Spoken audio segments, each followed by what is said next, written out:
Welcome to Truth Recon. I'm Agent D. Baker, former narcotics detective, SWAT team member, and U.S. Navy combat veteran. With years of real world experience in high stakes environments, I've seen firsthand the dangers that lurk both in our communities and now increasingly online. Before this show begins, understand this. What you are about to hear may be disturbing to some audiences. This podcast contains explicit language, dark themes, and real conversations that are not suitable for children and may be triggering for some individuals. If you choose to continue, do so knowing this content is intended for mature audiences only. Discretion is advised.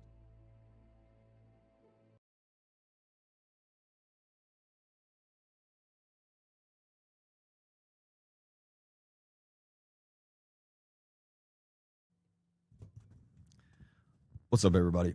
Give me 1 second. Let me get my video up.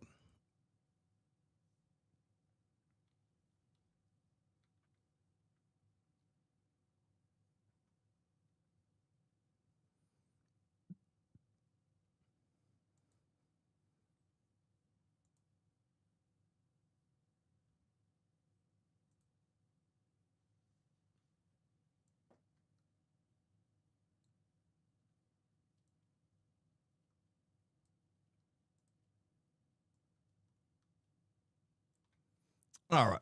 Apologize for that. Get this situated.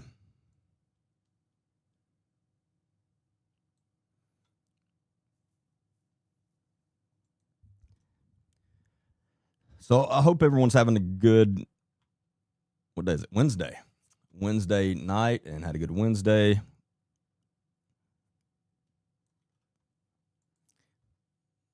Got some interesting things to discuss tonight. And then I'm sure we will also discuss some of the other stuff we've already been talking about a lot tonight as well.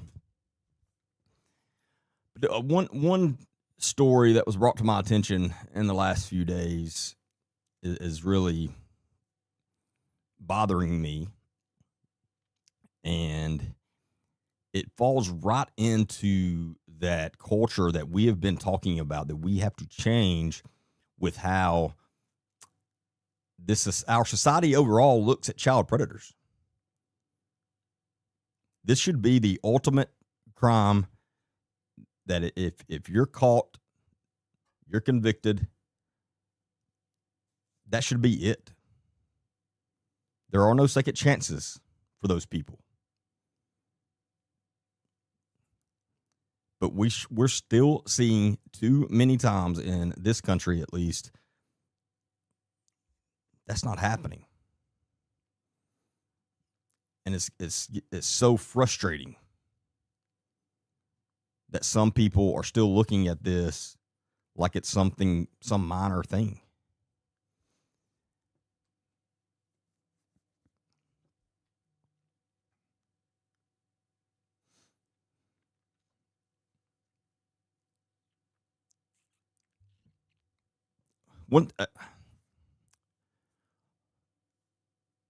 We'll put out some more posts and some shorts on it over the next week. But one thing, from now on, after tonight, our Wednesday night lives, which will start at 8 p.m. Central, will only be on YouTube. They will only be live streamed on YouTube.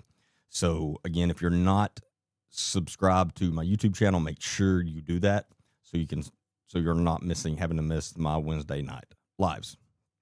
The Mondays and Fridays will still be on all three. And again, you can find me on YouTube under Agent D Baker. Easy to find. And just hit the subscribe button, and then it'll notify you every time I post a new podcast and every time I go live.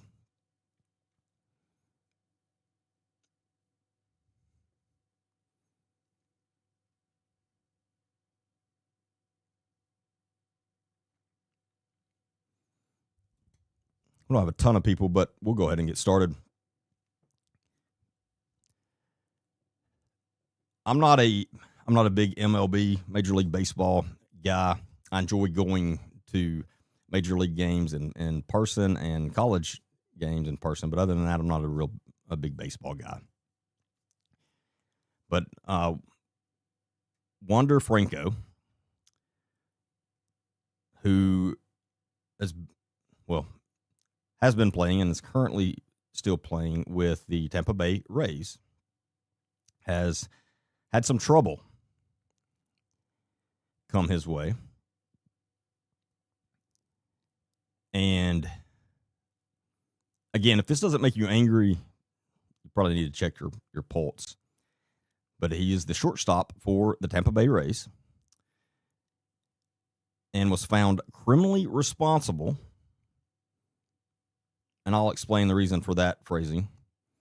For the SA of a minor in the Dominican Republic, which is where he is a citizen of and where he is originally from. That's why we're using the term criminally responsible, which is not a common term that we use in the U.S., but apparently that's what they call it in the Dominican. So it would be equivalent to being found guilty, convicted in the United States. So a court of law found him criminally responsible for doing this to a child.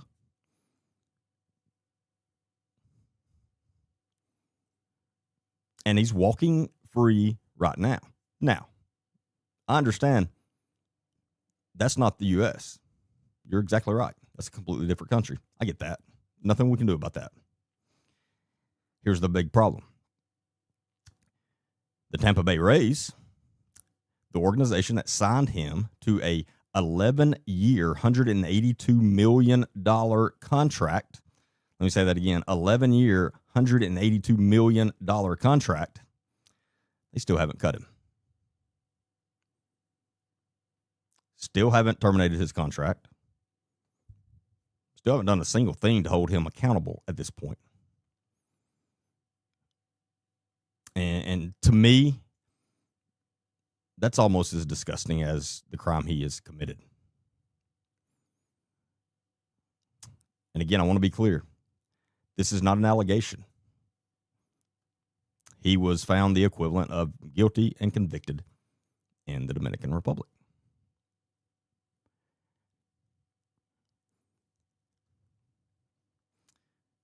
So we'll get on into the details, and I'll walk you through exactly what has happened, because the details always matter, obviously. This whole thing started back in August of 2023, which is nearly 3 years ago now, when social media posts surfaced alleging what that Wander Franco, who was 22 years old at the time, was involved in a relationship with a 14-year-old girl. 14. So we're not talking about a 17-year-old girl, which wouldn't be much better, but it definitely makes it worse that it's a 14-year-old girl. A grown man, a professional baseball player making multi-millions, was having what prosecutors have described as a 4-month relationship with the child. So this wasn't a one-time thing. This was over 4 months. He was in this ongoing sexual relationship with this child. Now, prosecutors in the Dominican delivered roughly 600 pages of evidence detailing the relationship. 600 pages sounds like that's a lot of detail, a lot of info. And in those pages, it wasn't just the relationship itself. Franco was accused of transferring thousands of dollars to the girl's mother and giving her a car in exchange for the mother's consent to this illegal relationship. In the United States, we call that human trafficking. Literally. He was literally paying a mother to allow him access to her 14-year-old daughter. Again, if that doesn't make your blood boil, if that doesn't piss you off, something's wrong.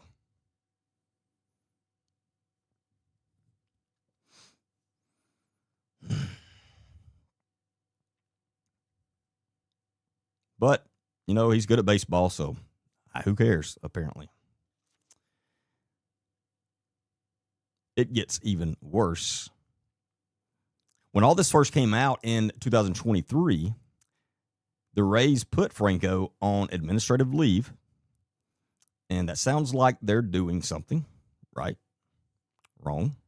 Administrative leave means they were still paying him. They were still cutting this man's checks while the investigation was ongoing. It wasn't until charges were formally filed in July of 2024, a full year after the allegations surfaced, that they finally moved him to the restricted list, which did stop his pay. A full year went by, though. And when you're on a 11-year, $182 million contract, a year's pay is a lot of money. So for 12 months, while he was under investigation for this horrible crime, they continued to employ and pay him a lot of money. And even then, even on the restricted list, they never cut him. They never released him. They never terminated his contract. They just kept him on the roster, like he was injured or something. Again, like this was some hamstring pull, and not, in my opinion, the worst crime you could commit. So,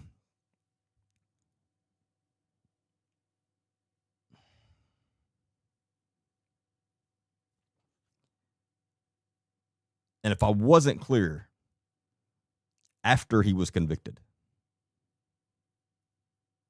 as of right now, he is still on the roster. And in a minute, we'll get to what they have said, and it's going to piss you off even more. But talking about the legal process, which is where justice was supposed to happen, and it failed, which we unfortunately often see. But Franco was arrested in January of 2024, and fast forward to June of 2025, a year and a half after his arrest, and a Dominican court found him guilty of essaying of a minor. He got a 2-year suspended prison sentence and probation. So, not a day in jail. Prosecutors were seeking 5 years. They only got 2.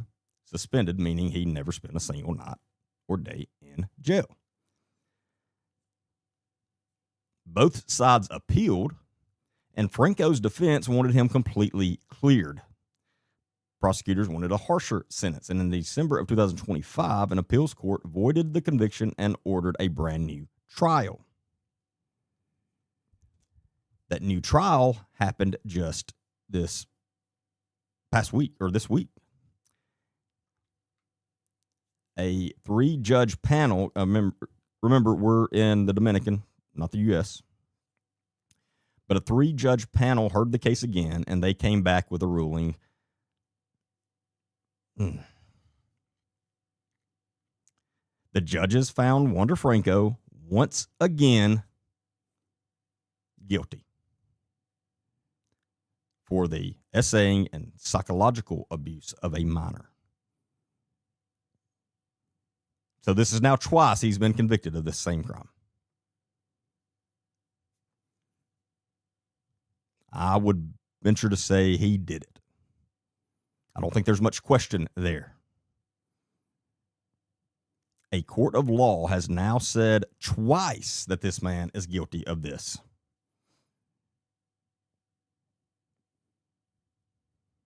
But then, of course, they issued him a judicial pardon. You don't think money had anything to do with that? A couple million is a lot of money anywhere, but it is especially a ton of money in the Dominican.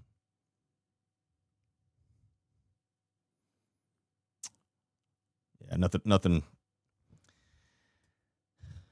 Nothing suspect about that. The judge there, Jose Nunez, ruled that Franco was also a material victim of extortion and blackmail by the minor's mother.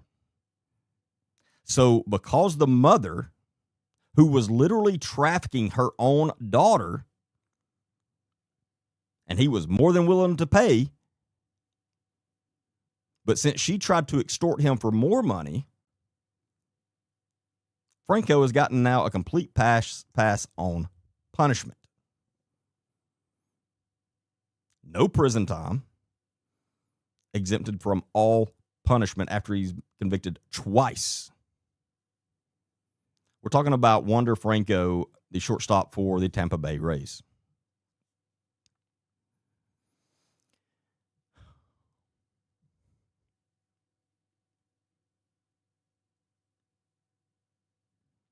The judge there called it logical and legal reasoning.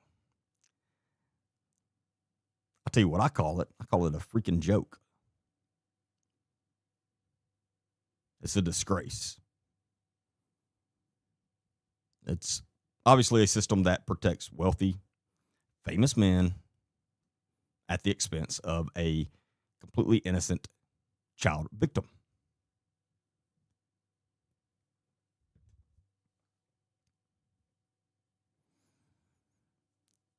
Now, the mother did get 10 years in prison for trafficking her daughter. She should get the rest of her life, in my opinion, on that. But again, Franco, the man who willingly paid her, who participated in the abuse for over 4 months, and who a court has found guilty twice, walks out of the court a free man.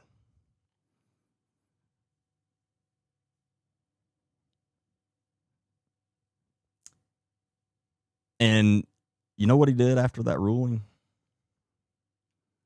He walked out of the courthouse, hugged his mother, and told reporters, and I quote, "I feel calm." Then he asked his fans to, quote, "continue supporting me and trusting in me."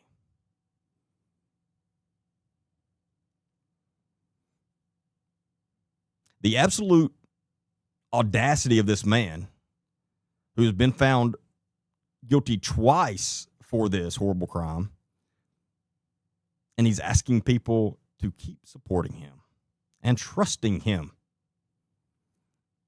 Keep cheering for him. And you know what? There are people out there who will. No doubt in my mind about that. There are fans who will defend him, who will make every excuse they freaking can come up with, who will say, the mother's the real criminal. I agree, she is a real criminal. As is he. As if being extorted somehow makes it okay for what he did to a 14-year-old child.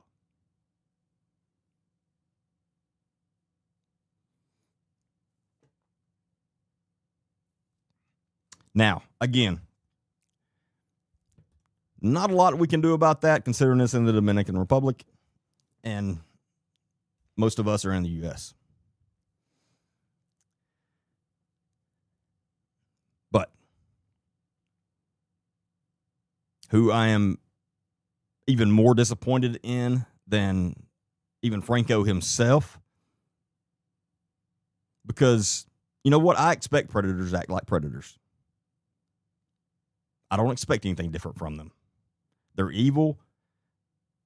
They're an excuse for a human. I have no use for them.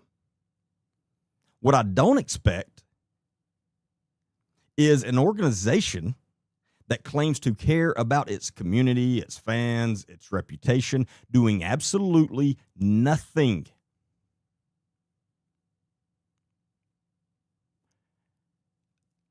Jenny, as of right now, he is still on the roster. That's the biggest problem.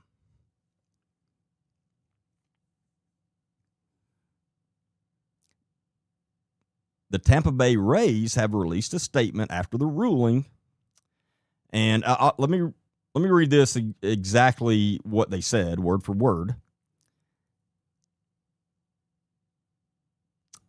So, quote, the Tampa Bay Rays are aware of today's ruling in the Dominican Republic involving Wander Franco.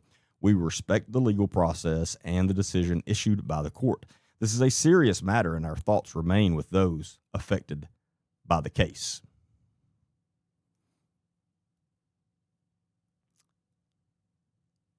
So, okay, they respect the legal process, but then they say this. The Rays will continue to cooperate fully with Major League Baseball as it completes its review under the league's joint domestic violence, assault, and child abuse policy. Out of respect for the legal process and all parties involved, we will have no further comment at this time. So do you think as of right now, as of that statement, they have any intentions of getting him off the team? No, they're trying to dress this up already.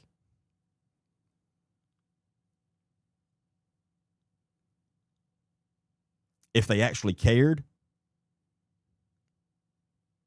he would already have been removed from the team. If the MLB actually cared, he would have already been advised or made aware that he would never play in the MLB again. None of that has happened.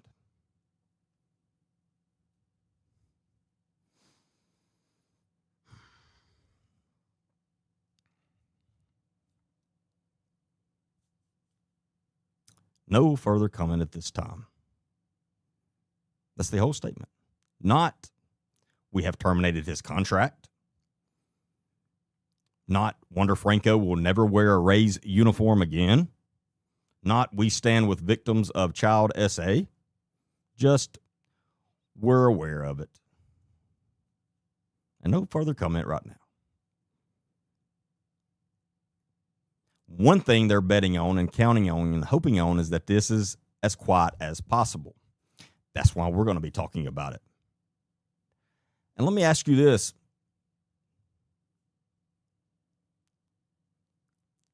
Has anyone on this live heard about this until right now? I'm legit curious.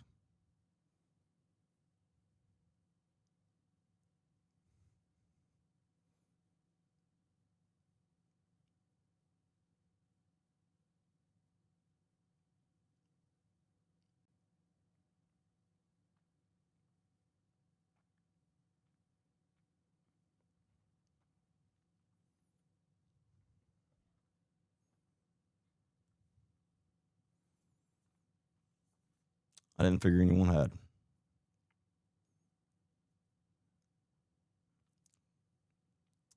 This is my point of why in the hell would we trust mainstream media at all?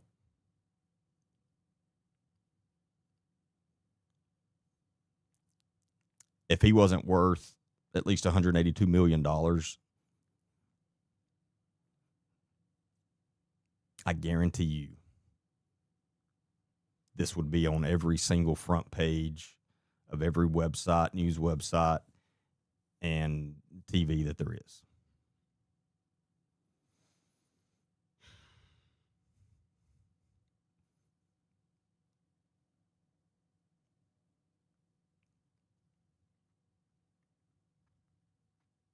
When you sign a man to an 11-year, $182 million contract that was the largest in their franchise's history, and that man is found guilty for essaying of a 14-year-old, you do not get to hide behind respecting the legal process. You don't get to punt this to the MLB and say, we'll wait for their investigation. What investigation needs to be had at this point?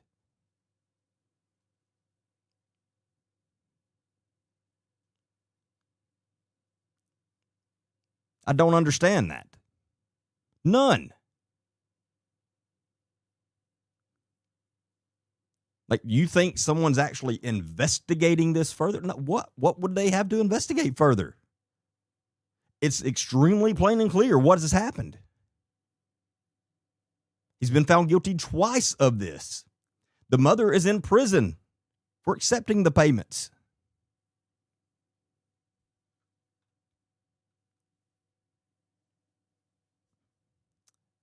The evidence of the money, you can't deny that. No question.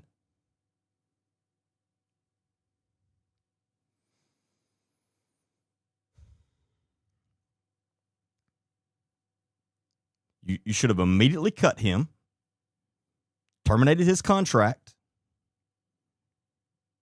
and you issue a statement saying that this organization has zero tolerance for child predators, regardless of what court in another country decides about punishment. But the Rays did not do that, and they still haven't done that as of now. Wander Franco is still a member of the Tampa Bay Rays organization. They have never cut him, never severed ties, never said you're not welcome here anymore. And that silence, that inaction, that sends a message louder than any press conference or release ever could. It says that winning baseball games matters more than protecting children. It says that $182 million buys you a lot of patience when it comes to looking the other way on child abuse. Because do we think in his child predator mind that as soon as he steps back on U.S. soil, he in his head, switch flips, and he's like, okay, I can't mess with children anymore. I can only do that in the Dominican. Do we think that happens? Of course it doesn't.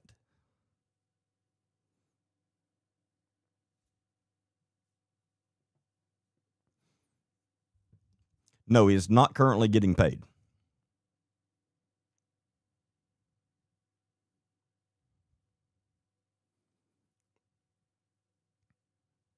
And as I said, the MLB, Major League Baseball, is not off the hook here either. Their statement was, in my opinion, just as weak. With we are aware of today's verdict in the Wander Franco trial and will conclude our investigation at the appropriate time. What the hell is the appropriate time? Again, what investigation needs to be had at this point?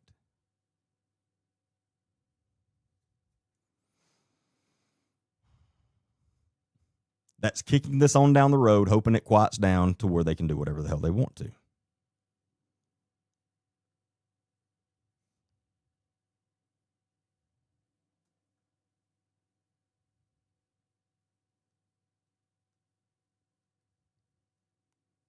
I just wonder, what is the appropriate time to investigate a man who's been found guilty twice for essaying a minor?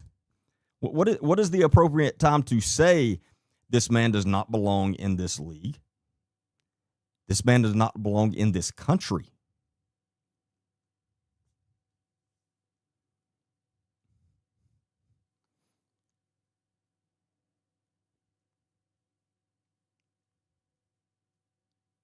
But they're still investigating it.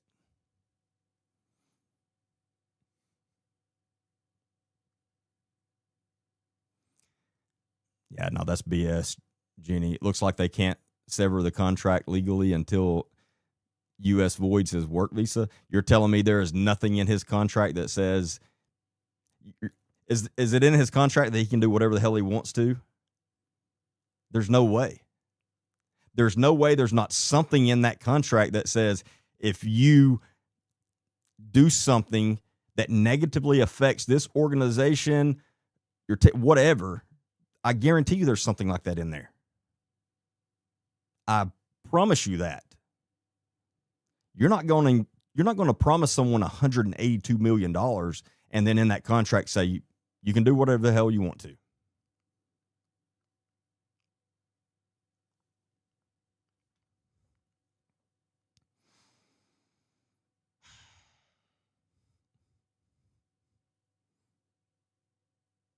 And here's the thing. Under Major League Baseball's joint domestic violence, assault, and child abuse policy, they don't even need a criminal conviction to discipline the player. The MLB does not even need a legal conviction to kick him out of the league.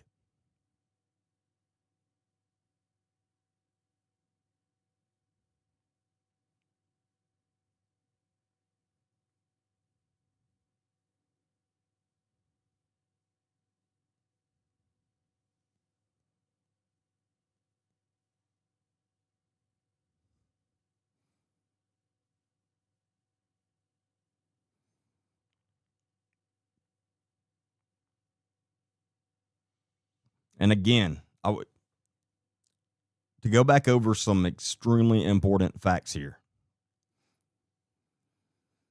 This wasn't an isolated incident. This wasn't, oh, I made a mistake one day.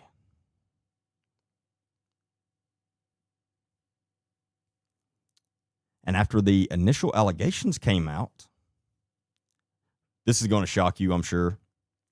At least 2 other minors came forward and accused Franco of engaging in relationships with them when they were underage. 2 others of allegations.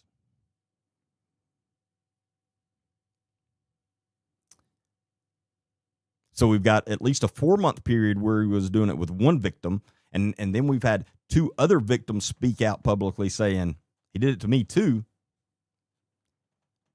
And one thing we always see with child predators, there's never just one victim. You will never find that. That may be all that's ever found out, but there is not a child predator out there that's just one victim.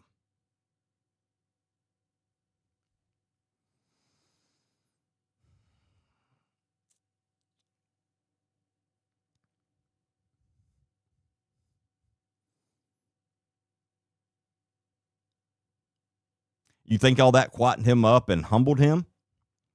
Nope. In November of 2025, which is not too long ago, Franco was arrested after getting into an altercation with police and was charged with firearm possession. In September 2025, his own family had him detained and sent to a mental health facility after he went on Instagram Live making erratic claims about being robbed. The man's own family didn't even trust his judgment enough to let him walk around freely.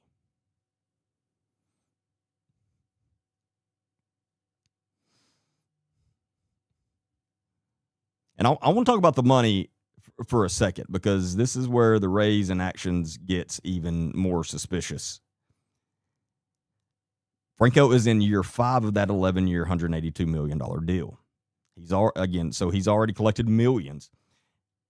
And if he can't get a visa to work in the United States again, which immigration experts are saying is extremely likely now that he has a criminal conviction on his record of a crime of moral turpitude, and with the administration we have right now,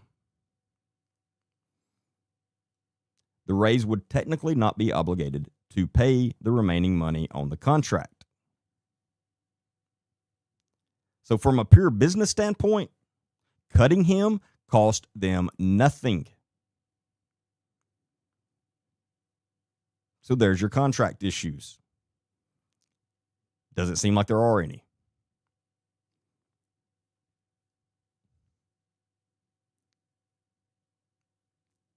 Keeping him on the restricted list does not cost them less money or more money. There is no financial excuse here for the Rays.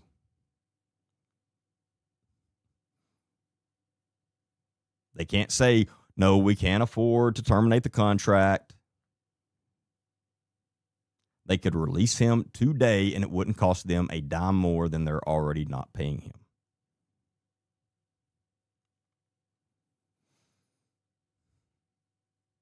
So why won't they do it?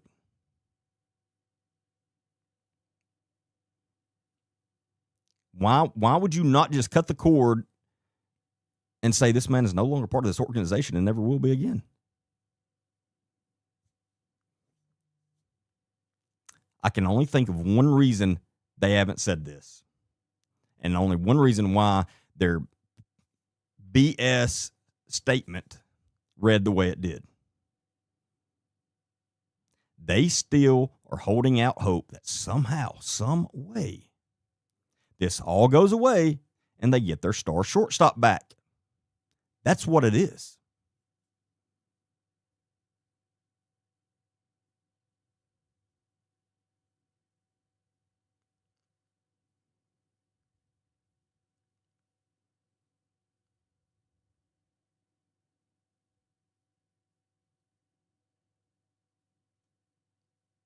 They're hoping that maybe the MLB's investigation drags on forever, which apparently it could, because if it's still dragging on, again, what the hell?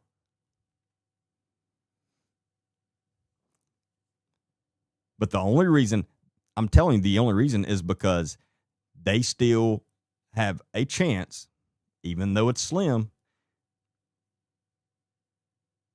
that they can still get their star shortstop back.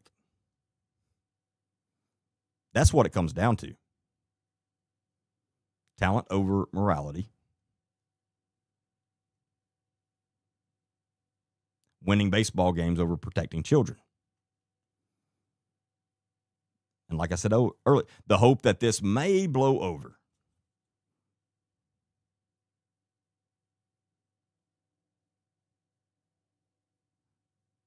And again, if it wasn't for podcasters that some people can't stand, for people that want to silence us,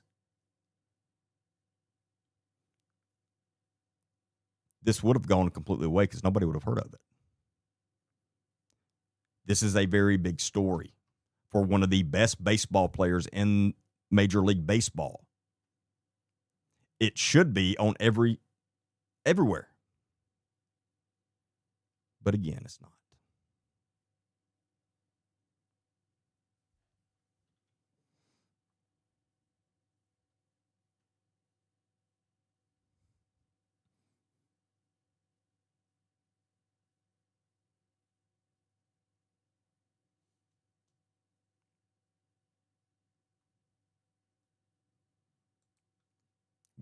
We're going to keep a very close eye on this. And until they cut him, until Major League Baseball says he's kicked out of this league forever, we're going to continue to call him out. And hopefully bigger creators, bigger podcasts pick up the story and bring even more awareness to this. This is the exact stuff I was talking about, that I've been talking about.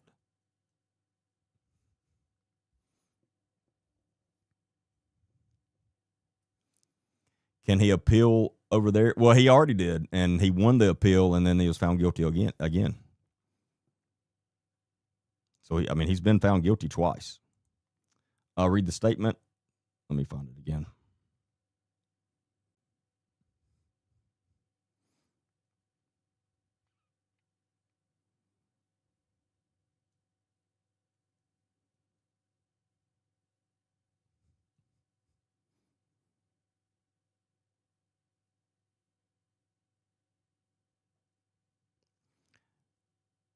The MLB's statement was, quote, "We are aware of today's verdict and the verdict was May the 25th, in the Wander Franco trial, and will conclude our investigation at the appropriate time." Which, again, Monica, did you just have me read that again just because of that? You're killing me.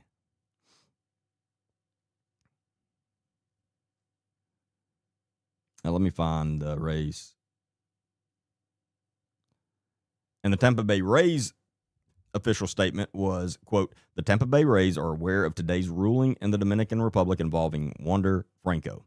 We respect the legal process and the decision issued by the court. This is a serious matter, and our thoughts remain with those affected by the case." The Rays will continue to cooperate fully with Major League Baseball as it completes its review under the league's joint domestic violence, assault, and child abuse policy. Out of respect for the legal process and all parties involved, we will have no further comment at this time.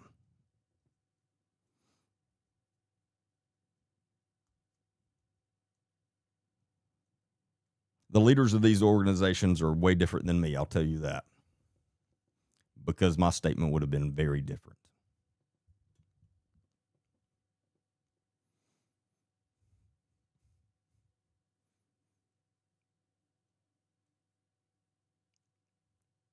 It wasn't as good as when you read Brittany's Facebook post.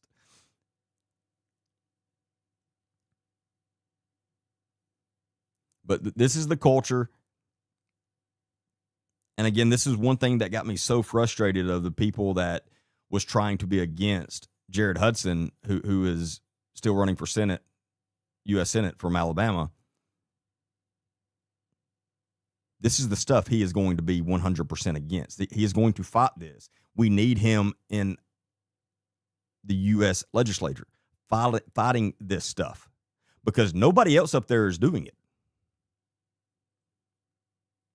And for some reason, half the Republican voters in Alabama don't want to send him up there. They want to send a career politician.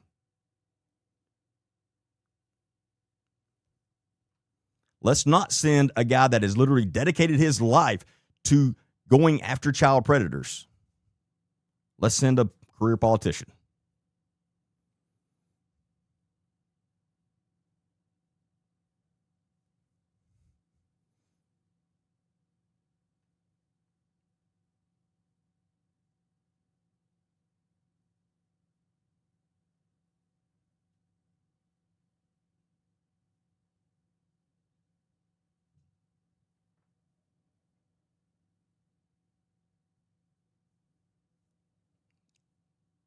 We have got to get Jared Hudson in that seat. And we have until the runoff is June the 16th.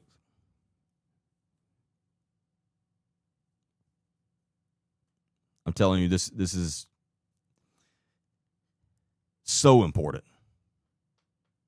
And I don't understand why anybody wouldn't want him up there. I don't.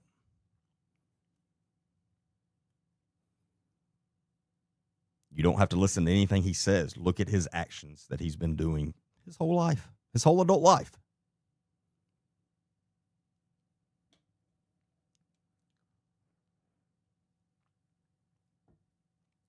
You don't have to trust what he's saying. He's proven himself.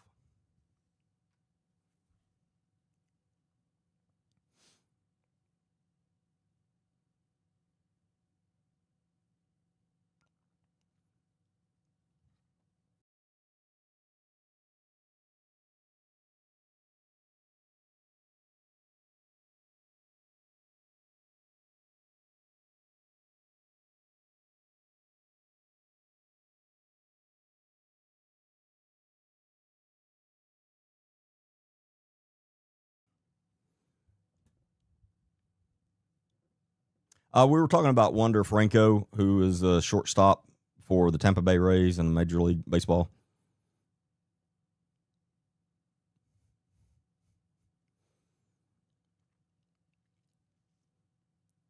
And everyone on here, if you wouldn't mind, please repost or share the live. I'd really appreciate that.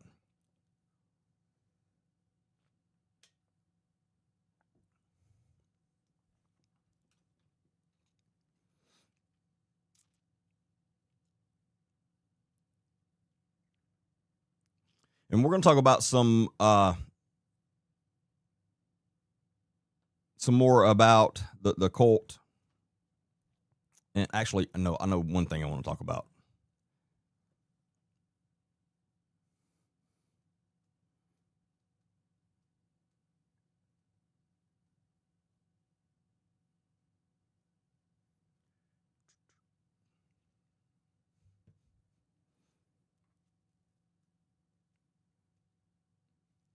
I'm not sure how old the other two girls were. The one he was convicted of was 14. The other two, they're just listed as minors. Their age is not listed.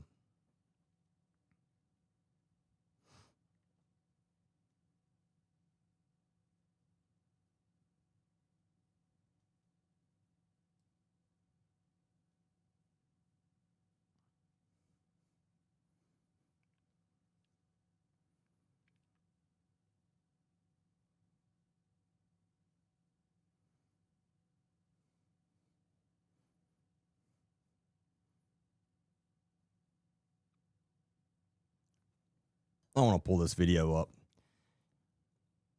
You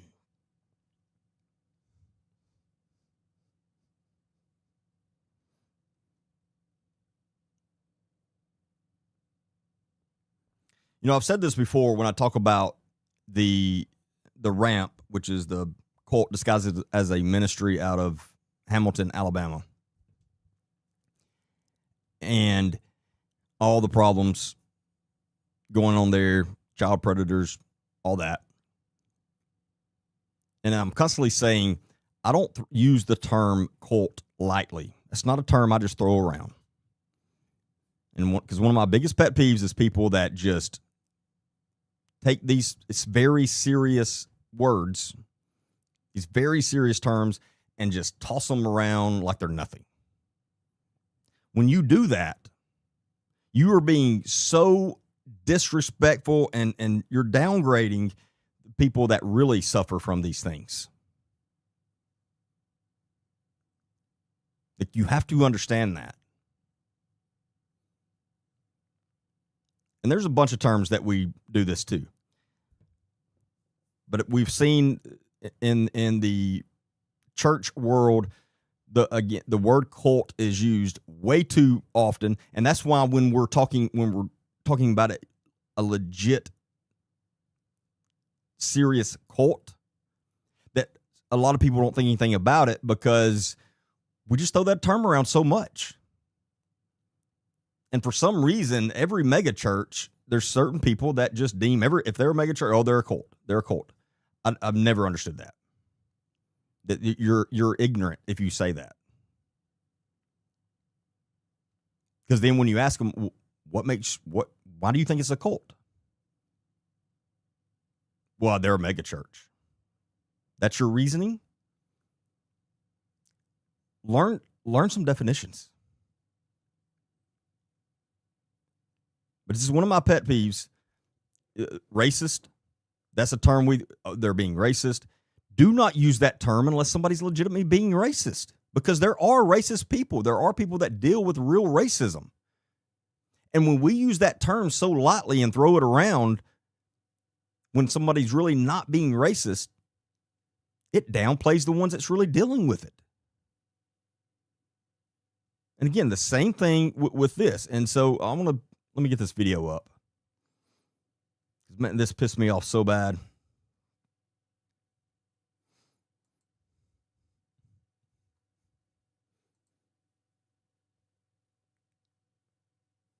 Keep in mind.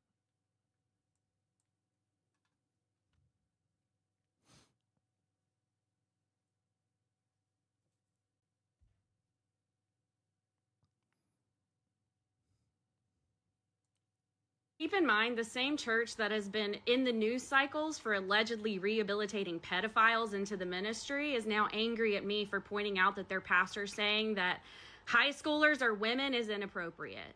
Keep in mind. So, in the comments for this video, the amount of people that were calling the Church of the Highlands a cult was mind-boggling.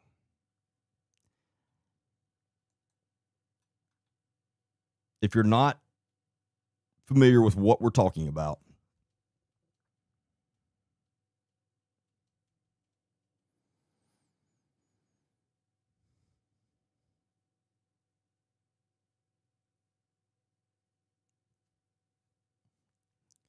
Church of the Highlands is a large church with multiple campuses, over 20 different campuses in the state of Alabama, and they have a few in Georgia. I've been attending that church for 15 years. Long time.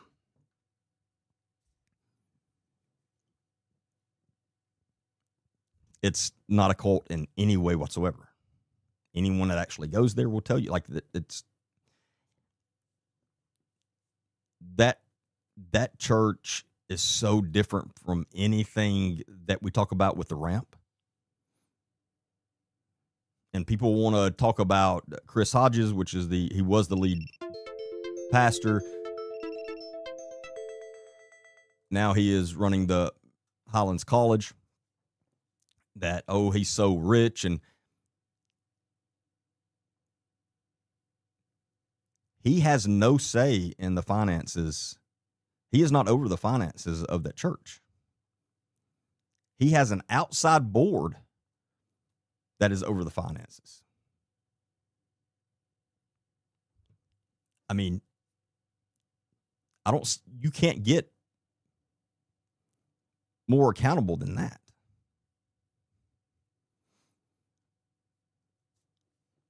But in these comments, tons of people, and I would say, why are you calling it a cult?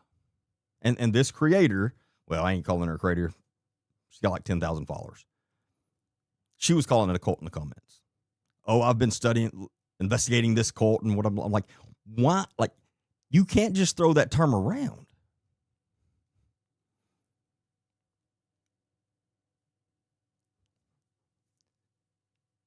There are real cults out there and real victims that are suffering right now. And when you just throw that term around like it's nothing, I can't imagine how that feels to people that have truly suffered from a real cult. I can't.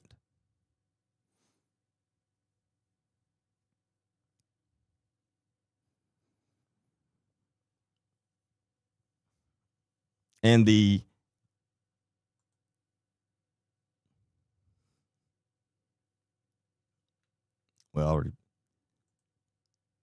her title of that video was Church of the Highlands Loves Predators.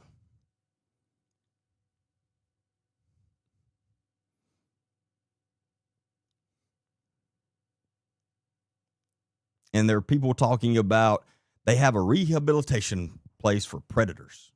They have a preacher rehabilitation for predators. That's the dumbest thing I've ever heard. Literally not true in any way whatsoever. There was one guy that was going to go into their pastor program, but before he even got in the program, it was discovered that he was under investigation for child crimes, and they cut him out, and he was never allowed.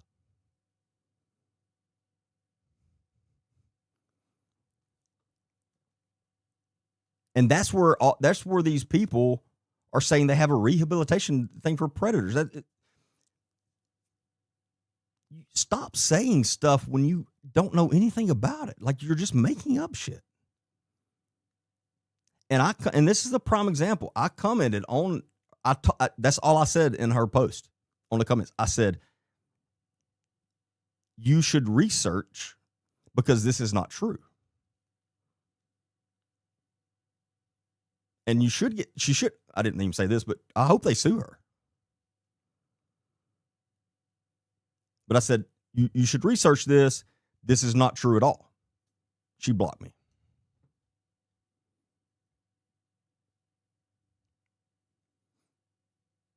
Be very careful about who you listen to and follow on these platforms. Check their background. Check their credentials. And if you can't find if you can't find what their background is, don't listen to them, because there's a reason they don't have it posted up somewhere.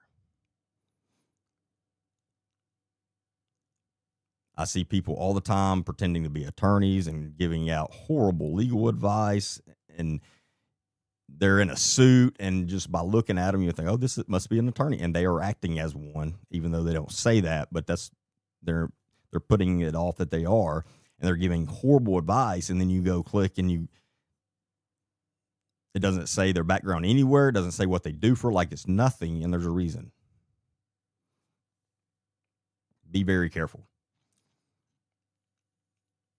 But this specific post pissed me off on so many different levels. Number one is this is where I attend, and I have so much respect for that church. The amount of money that they donate and give, and the amount of things they do for their communities is unbelievable. Anyone that goes there and is familiar with them will tell you that. Their financial responsibility, no debt whatsoever, never been in debt. Before they build anything or add on anything or buy anything, they have cash. They pay for it in cash.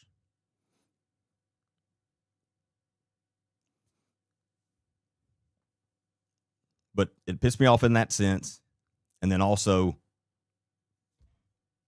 in this, again, acting like it's a cult. The Church of the Highlands loves predators. Oh, it's so frustrating. And that video has gotten like 120,000 views or something like that.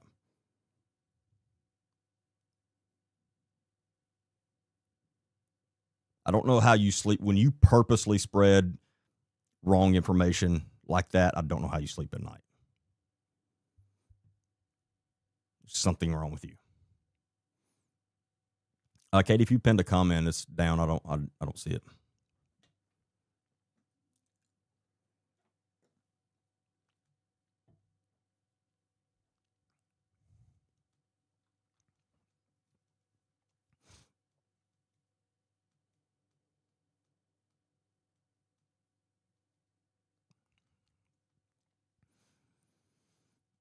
Yes, they are, Rhonda.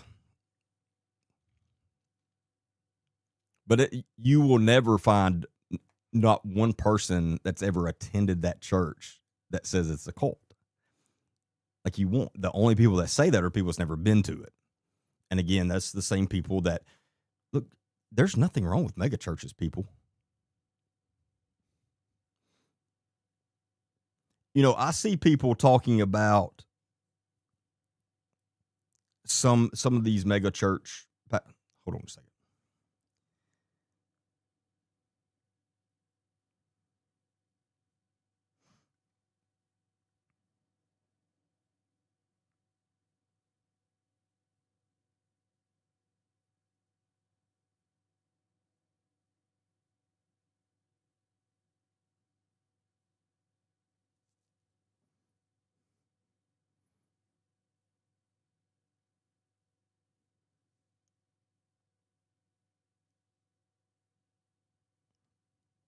The person that messaged me, the answer is no.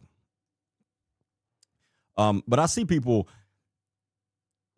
they can't stand somebody being wealthy. They can't stand it. It's not a sin to be wealthy.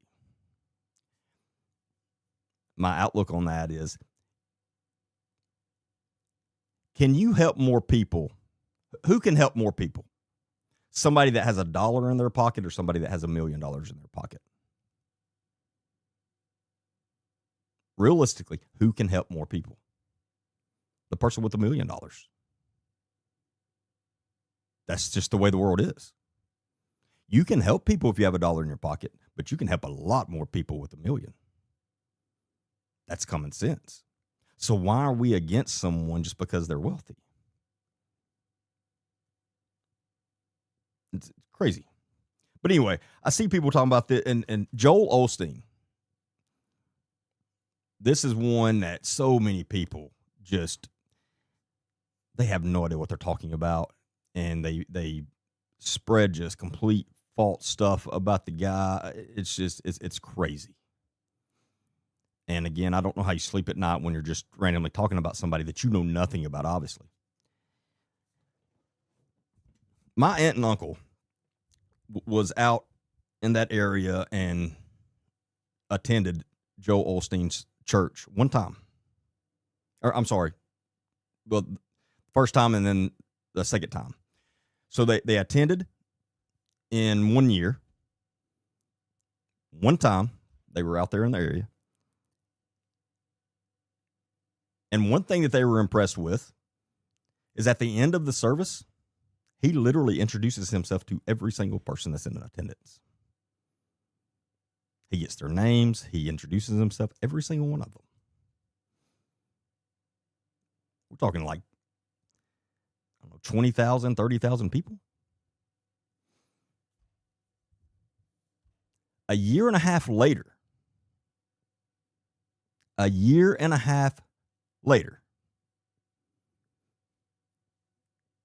they attend again.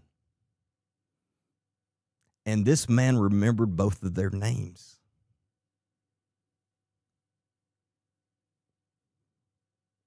You think he don't care about the people that attends his church?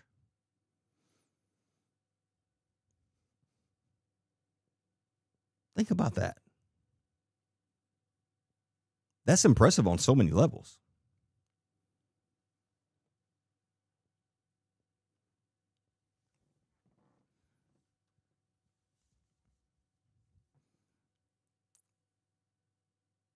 And you also see people that act like, I mean, they say, oh, he owns this, he owns that, and he doesn't.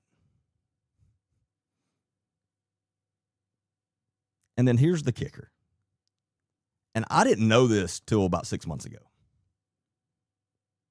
And it shocked me. Y'all know he does not take pay at all from that church. Not a penny. Not one penny.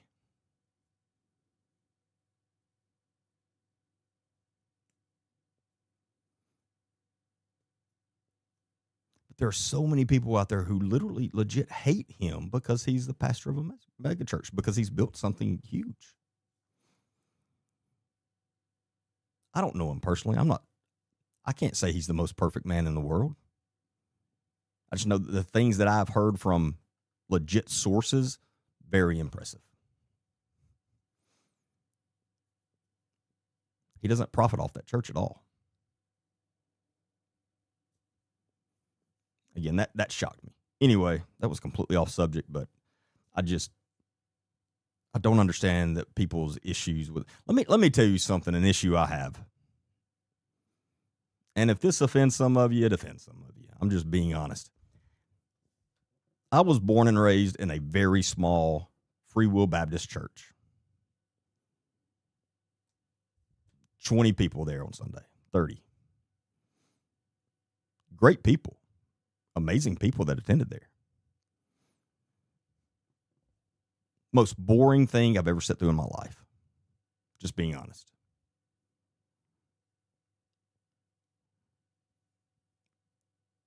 The whole time growing up, I was like, I'm not doing this when I get older. Like, this is.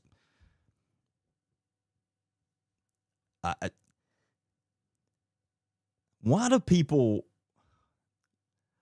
these small churches like that feel like that you can't have fun and enjoy worshiping Christ?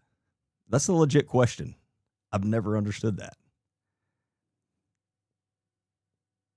Like, where in the Bible does it say that you shouldn't be happy and excited about worshiping God?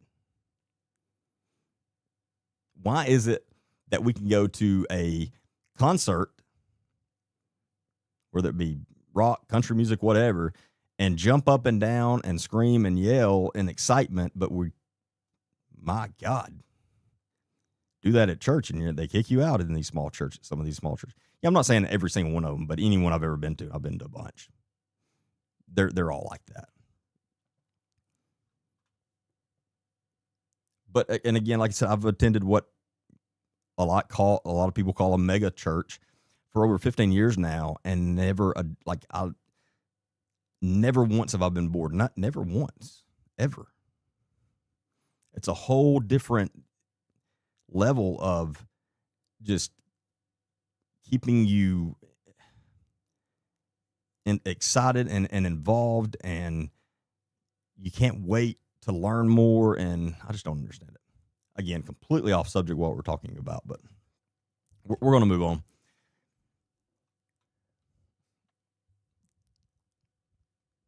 So, anyway, let's get back to Karen Wheaton and this real cult.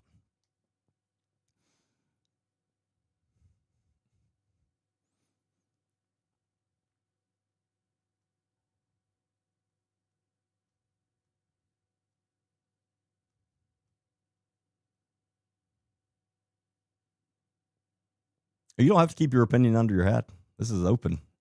And I enjoy people that disagree with me as long as we can have adult conversations about it. I mean, I do. That's why you will always hear me say, I don't want an entire audience that thinks just like me and agrees with everything I say. That's boring, number one. And number two, I'm not going to learn anything.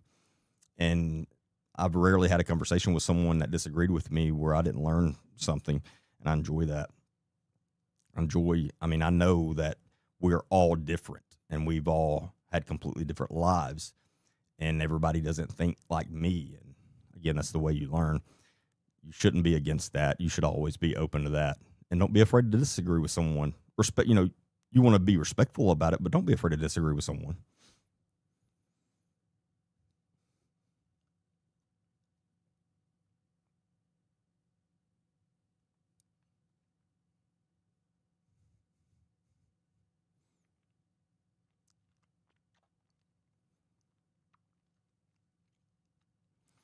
But see, Melody, I don't understand what you mean by that.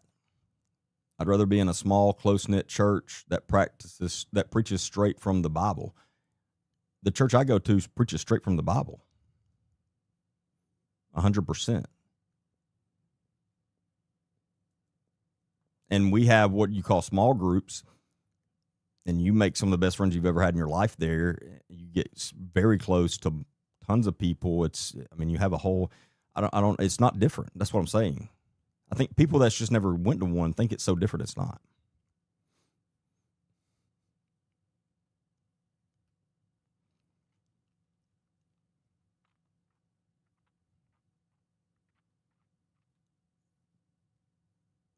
No, a church with different revenue streams, I would question. That's red flags. I completely agree with that. That's red flags. Again, that's what we see with the ramp with Karen Wheaton. She's got like 10 different revenue streams. Everything's about making money. Like everything's about profiting money to her. And I understand that lingo. No, that makes sense.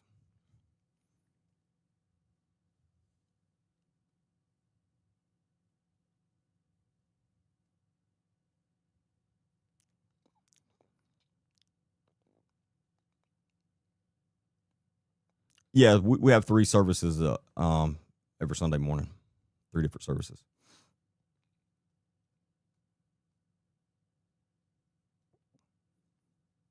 So if you oversleep the first one, you can catch one of the next 2.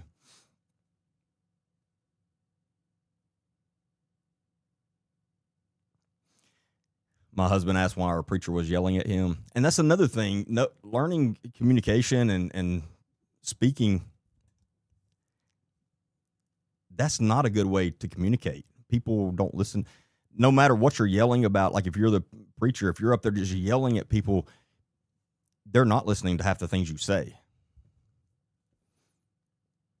That's scientific. That's just proven.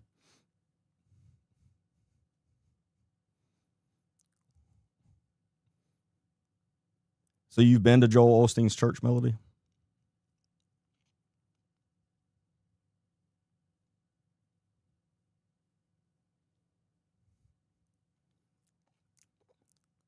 Rhonda, that sounds a little cultish. I'm not going to lie. We had a bonfire and my dad made me burn my trolls. That sounds a little cultish.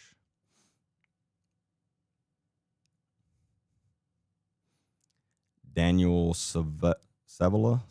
I'm not sure how to pronounce that. Who is this Daniel? Who is that? Team, are we familiar with a Daniel Savalla?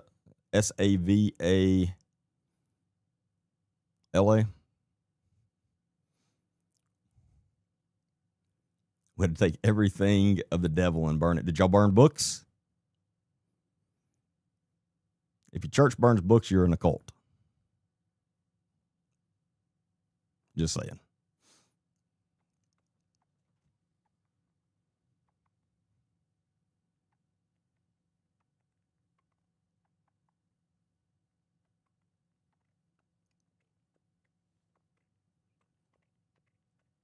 Yeah, Tammy, Church of Christ are definitely different. I mean, I'm not a Church of Christ, so I don't agree with the way they do things. But I mean, I have some of my best friends are Church of Christ and been their whole lives.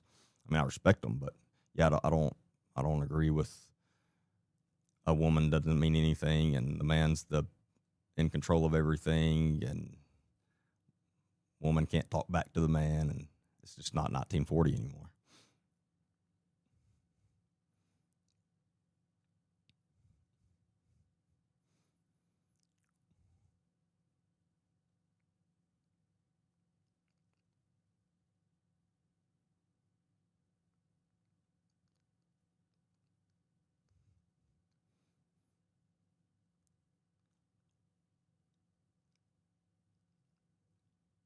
That sounds about right, Miranda.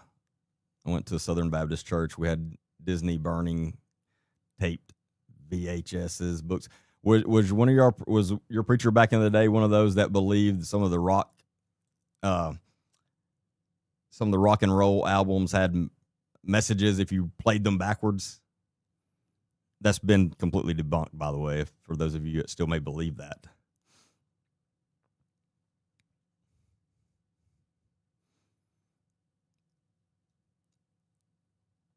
Independent Baptist woman couldn't wear pants. Oh, in the church I grew up in, a woman better not come in there with pants on. They'd have kicked her out. Again, that's what I don't understand. Like, it's crazy. And that's real, too. You would not have been welcomed in the church I grew up in if you were a woman and you wore pants. Like, to the church. I mean, they could wear pants outside of church, but to church, no, absolutely not. He was just arrested for essaying kids in the Assembly of God's. Oh, no, I'm not.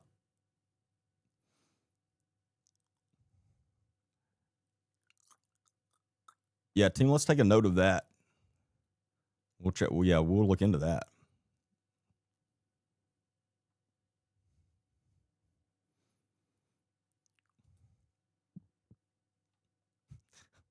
Thomas said, "My wife wears the pants in my house, but I know how to take them off." Very nice.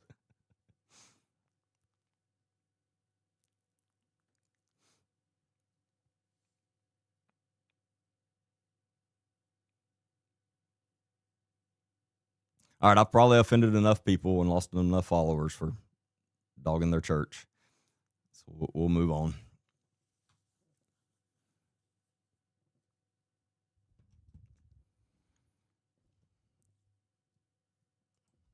Let me pull up some of this. God, there's so much I've been sent for Karen Wheaton just in the last few days. Can't hardly keep up with all of it.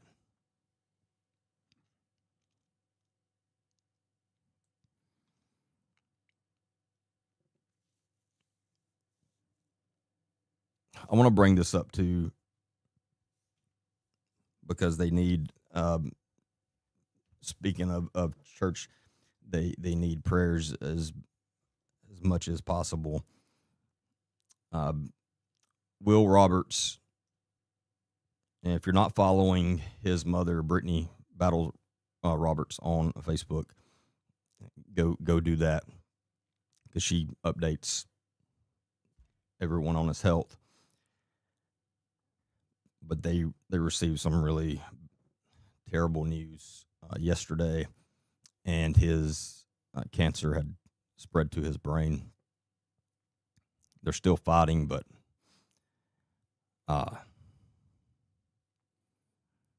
it's just really good people. I mean, I wouldn't want this to happen to anybody, obviously, but God, they're really good people.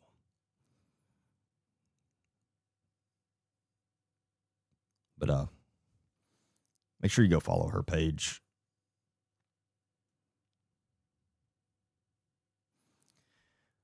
All right.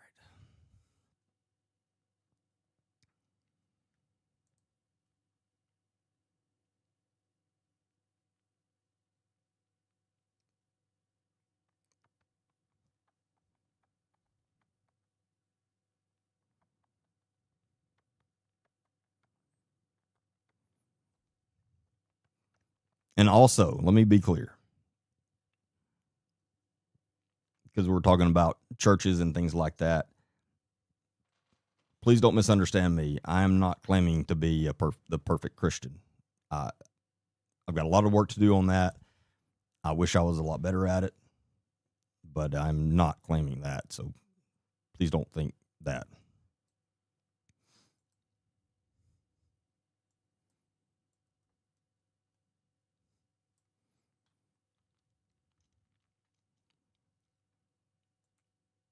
Oh, our buddy Rodrigo, he posted a video, and we've seen this video before, I think. But we've seen so many crazy videos of Perry Stone. You forget about all of them. But I want to show this for those of you that have not seen this. And if you're not familiar, Perry Stone is really, really close friends with Karen Wheaton. At one point, he was literally part of the ramp when his organization, I guess, pretty much kicked him out for all of his moral faults. He donated $400,000 to Karen Wheaton and the ramp at one point, which was very suspect as well.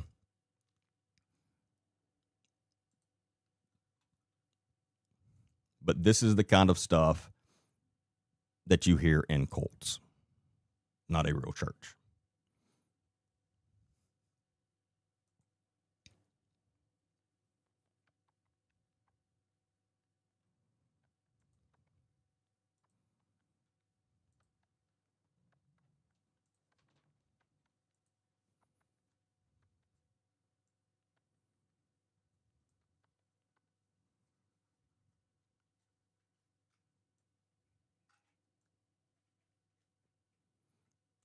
But yeah, Rodrigo Burgos on Facebook, if you're not following him, make sure you do. He was a guest on my podcast a while back. It was very powerful. Make sure you check that out as well. But he posted this.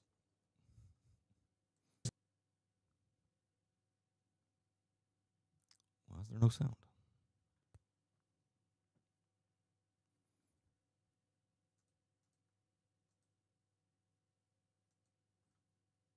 Well, that's weird. Hold on.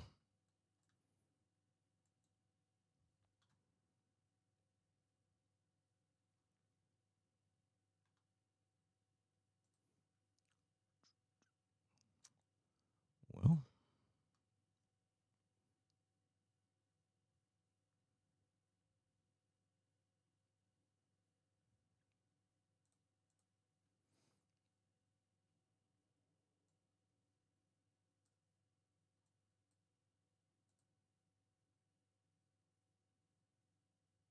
You got to learn to here we go. Maybe it works now.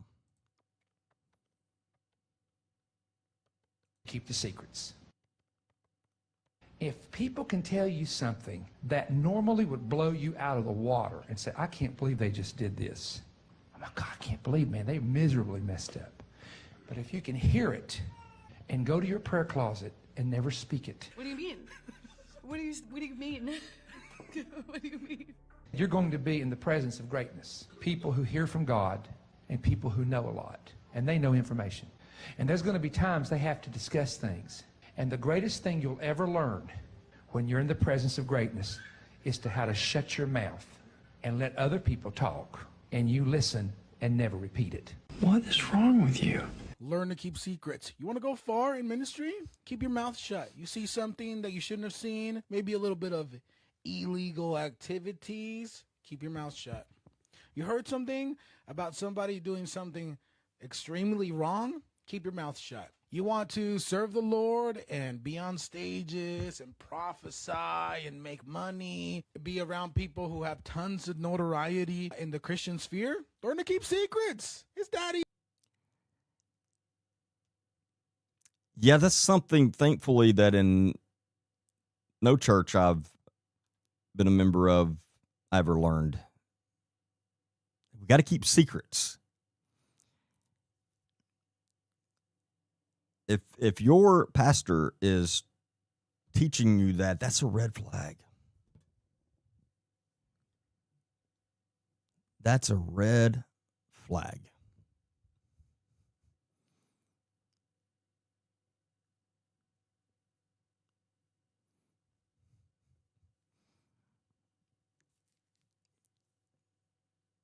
This is who Karen Wheaton surrounds herself around.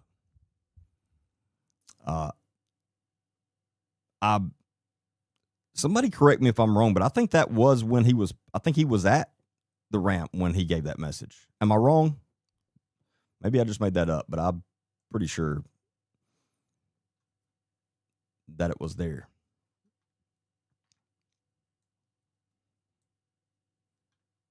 Kind of cut off the first of it. Let's play it one more time too. Jesus is the one that said it. You got to learn to keep the secrets. If people can tell you something that normally would blow you out of the water and say, I can't believe they just did this. I'm like, God, I can't believe, man, they miserably messed up. But if you can hear it and go to your prayer closet and never speak it. What do you mean? What do you mean? What do you mean? You're going to be in the presence of greatness. People who hear from God and people who know a lot. And they know information. And there's going to be times they have to discuss things. And the greatest thing you'll ever learn when you're in the presence of greatness is to how to shut your mouth and let other people talk. When you're in the presence of greatness. Pretty sure he's referring to himself there. When you're in the presence of greatness, learn to shut your mouth. Now, I will agree that most of the time we should shut our mouth and listen. I agree with that. I know it sounds funny from somebody that pretty much talks for a living now, but you know what I'm saying.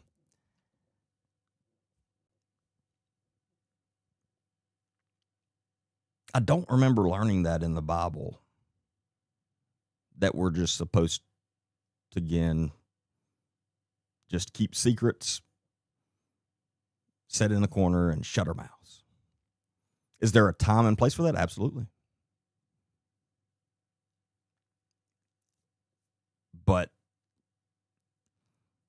again, if your preacher is putting out messages like this, that should be red flags.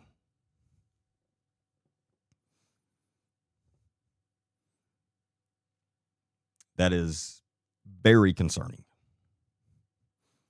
And this is who Karen Wheaton surrounds herself with. Kind of people right there.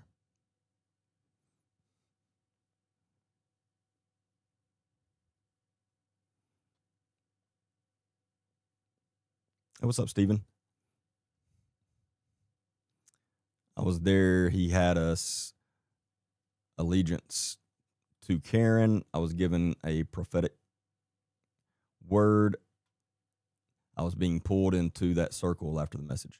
Was this the same night when he gave this message? Was that the same night that y'all had to pledge your allegiance to Karen?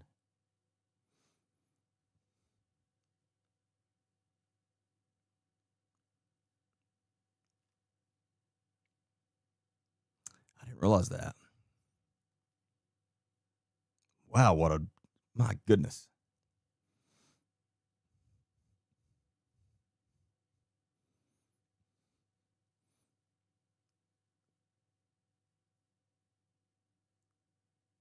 He said that because he knew the secrets. Sir, did you just incriminate yourself? He's not the brightest person in the world. He knows how to bring in money. I'll give him that. But he's not the brightest person in the world. Where in the Bible does it say you have to keep secrets? That I know of, it doesn't. Now, if I'm wrong, in all seriousness, somebody please correct me, but I'm not aware of that.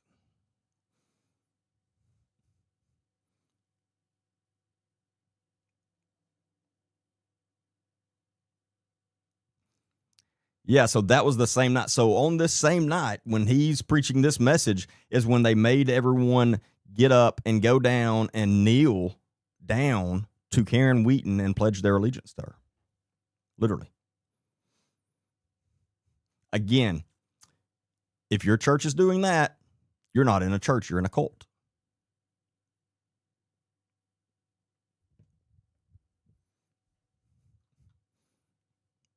I know it says in the Bible that we are not supposed to worship man. I know it says that.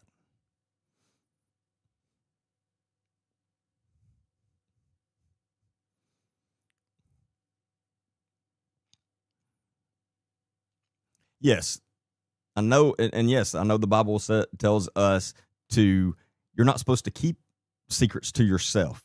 You're supposed to confess your sins to one another. You're not supposed to hold that stuff in for a lot of reasons. Mentally, it's not good for you.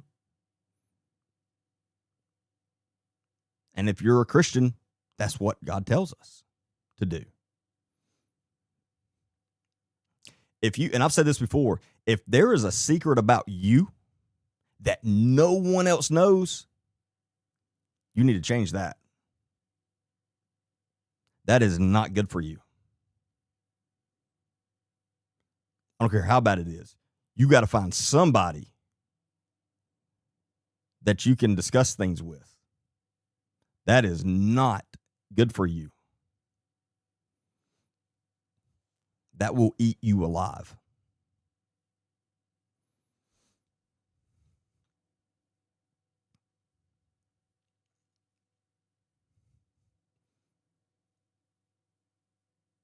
That's what gave me access to being with Karen, Casey Doss, and Perry, taking us all on a tour of his properties that he was gifting the ramp when the FBI was investigating him.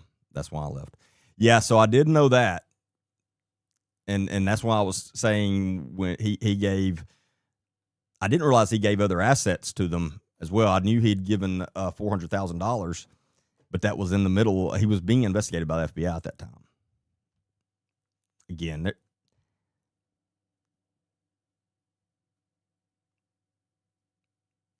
this is speculation on my part because I have to say that because it is. There's a lot of money laundering, fraud, embezzlement going on with this organization. You won't convince me otherwise.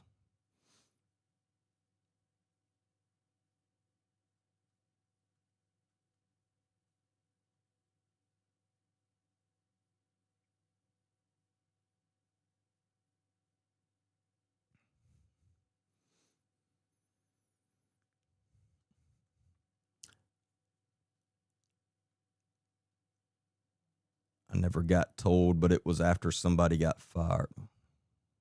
What are you talking about?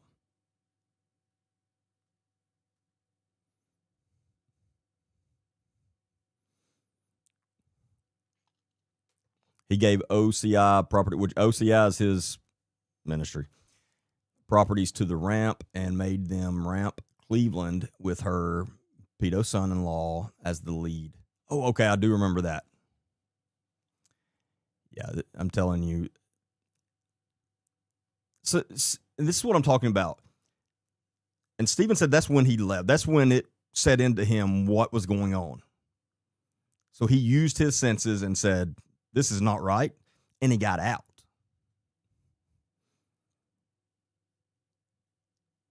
That should have caused a lot more people to do the same.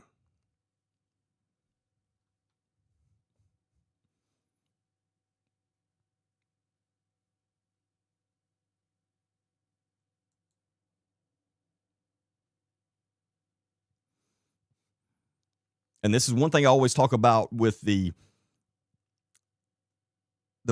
finances. Karen Wheaton is over in charge of her money. Her son-in-law was, possibly still is,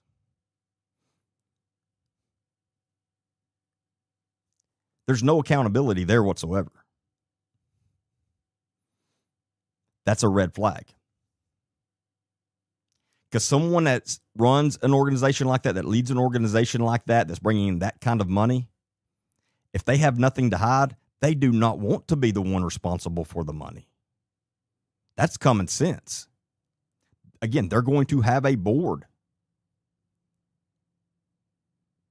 because they don't want to be accused of things. That's common sense. That's what you do. So if you're part of an organization or you're giving money to an organization and there's not a board, there's no checks and balances there, be very careful.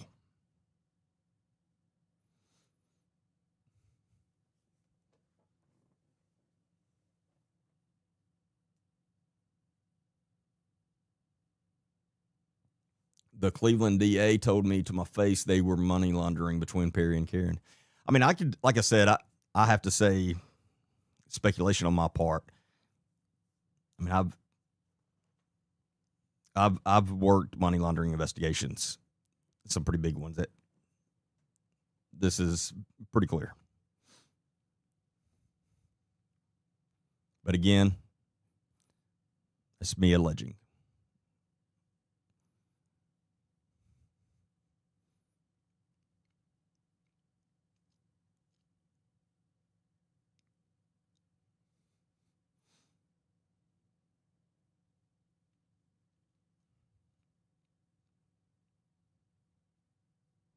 It was a shell game of hiding assets from the FBI. Yeah, I mean, that's, again, I don't think it takes an expert to see that.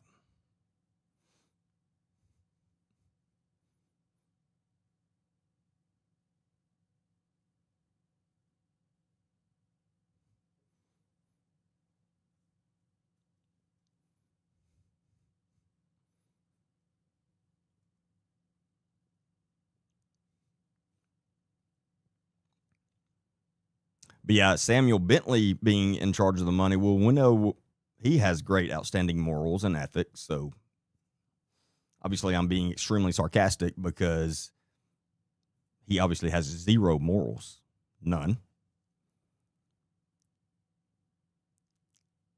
And there are people still giving them money.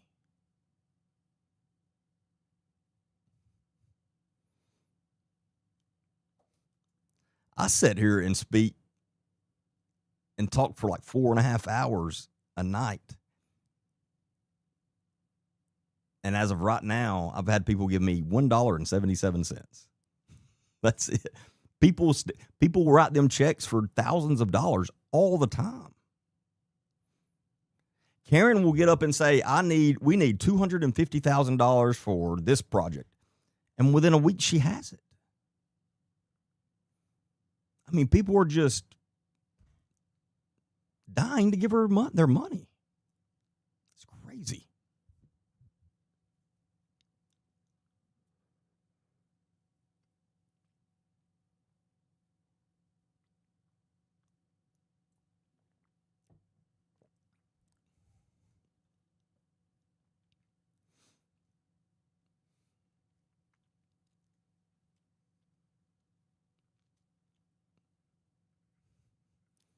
Also, while Samuel Bentley was there, his wife found the NDA that he made the lady he was having an affair with, and why they left and went back to Hamilton. Yeah, I can't speak up more on that, but everybody can read Stephen's comment on Facebook. Or, well, everyone on Facebook can.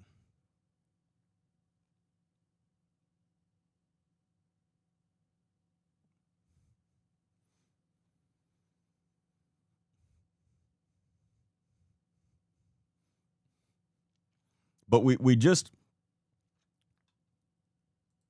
Monday night, we talked about Karen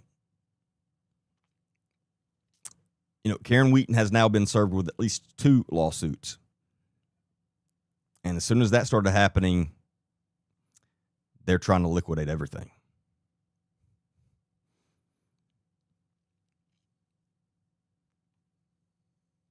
When most of those funds was raised in the name of God and was raised for specific projects that Karen Wheaton promised,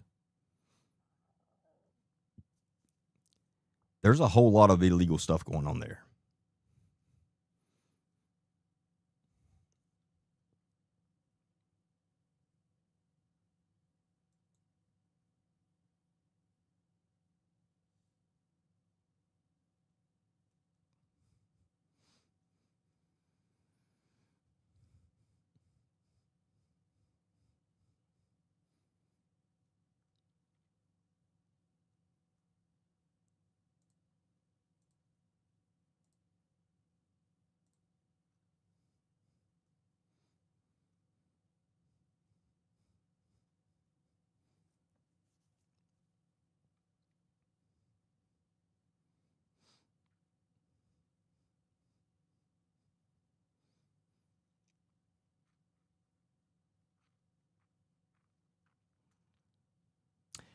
I've been given some very interesting information, but we got to look further into it before I can be 100% sure of exactly what's going on, because I don't want to put out false information or wrong information. But there's definitely something to some of this stuff with some properties there and things like that. So just be looking for that within the next week so either Friday night, Monday night, or Wednesday night of next week. Well, it'll take a whole live to go over this stuff, and it's very eye-opening. And it'll really open, if somebody's eyes wasn't open yet, a lot of this stuff will.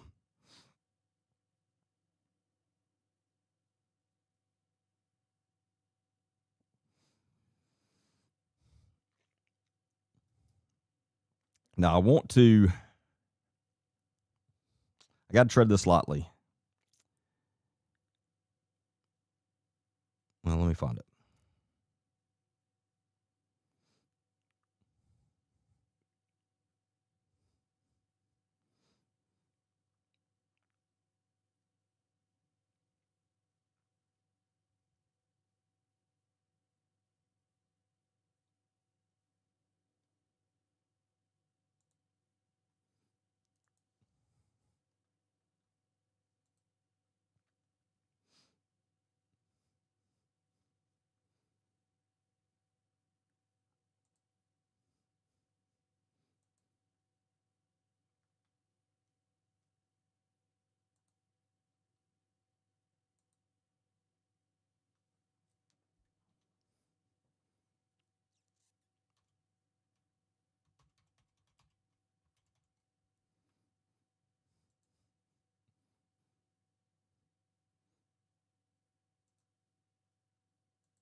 What, Melody? I don't understand your message.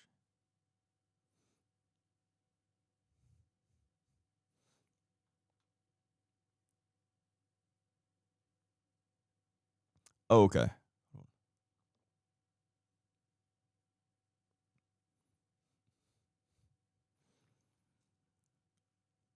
Yeah, I try to catch every single question, but I'm on 3 different platforms, so it's a lot of different chats.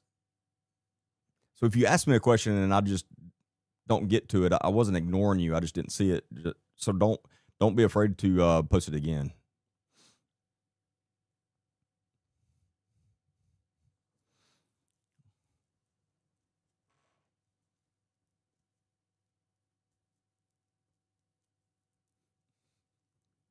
And this Goulette person, I don't even see their comment, so it's not coming through on my side. So if they have a question, y'all pin it.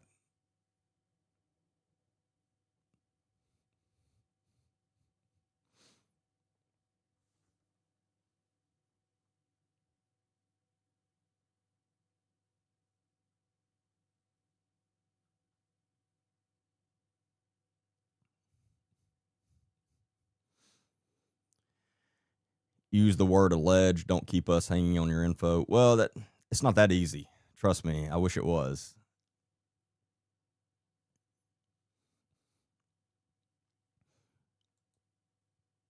But no, that's not the way I don't even want to.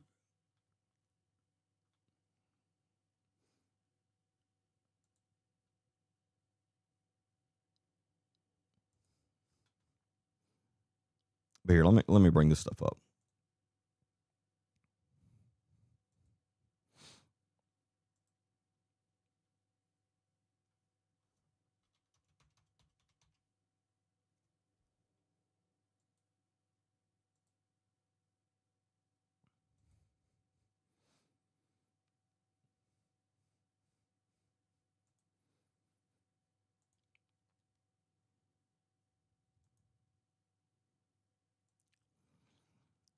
Now, full transparency here. I do not know this. I think is that his name? Let me pull the other one up.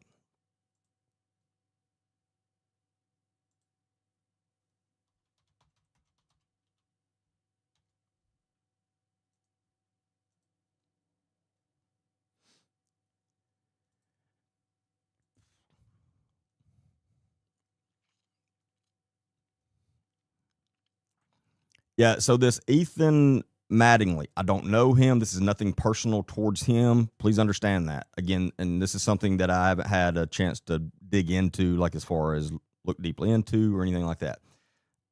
I do have a point behind the reason I'm going to talk about this, but please don't misunderstand. I'm not saying anything bad about this guy. I don't know him. But I want to read this post he made on May the 15th of this year. There are countless moments in my life where I have seen God do amazing things. Today is one of those moments for me. Cedars Health is officially open. For the last year, this vision has consumed me. It started with a fast and a lot of prayer and an honest question. What does it look like to actually care for people the way God designed them to be cared for? Body, soul, and spirit, without the system getting in the way. What came out of that season was Cedars Health, and I've not been able to think about much else since. I am a pastoral counselor. I am not a licensed therapist. What I do is sit with people in the weight of life and help them find their way through it with their faith intact. And I believe that kind of care, rooted in Scripture, free from insurance pressure, and available to anyone regardless of what they can afford, is something Hamilton, Alabama has needed for a long time. We are still small right now, just getting started, but the vision is large and the God behind us is larger. If you need someone to talk to, we are open and accepting clients. If you feel called to support what we are building, there is a donation link in the Cedars Health bio. And if you have just been waiting for something like this to exist in our community, welcome.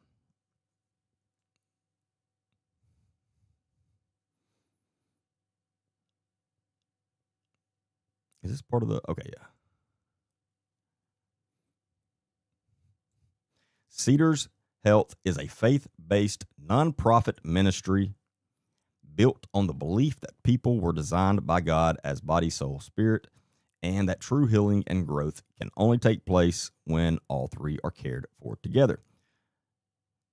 Through pastoral counseling, psychotherapy, psychiatry, and personal development, we strive to provide compassionate care without the burden or influence of insurance. Cedars Health is funded by the generosity of others and is striving to provide free and reduced pastoral counseling, mental health services, psychiatric services, and much more. We are excited to serve Hamilton, Alabama, and the surrounding area. That's a wordful, or that's a mouthful.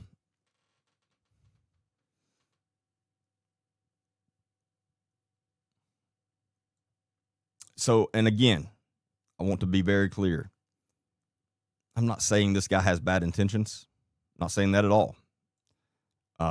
We're going to really dig into this and see if we can figure out the exact intentions and determine that. But the timing and whatever this thing, this nonprofit, this is red flags. Just straight up. First off, I can tell you he put a sentence into AI and had it spit this out.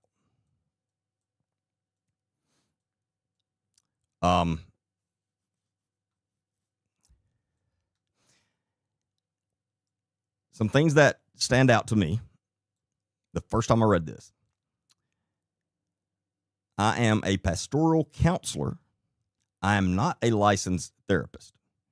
It's very important. Very important. Then it says through pastoral counseling, psychotherapy, and psychiatry.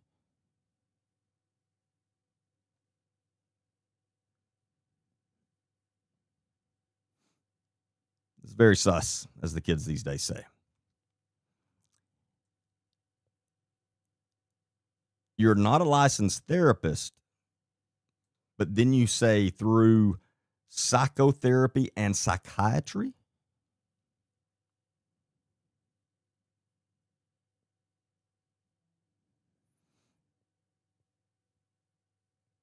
And then statement analysis here is something that sticks out to me. Let me find it.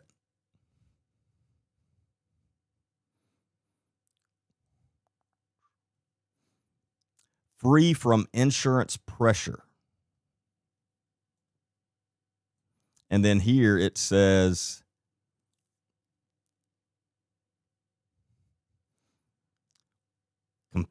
provide compassionate care without the burden or influence of insurance. He's saying that, implying that he's making the choice not to accept insurance. Obviously that's not the case.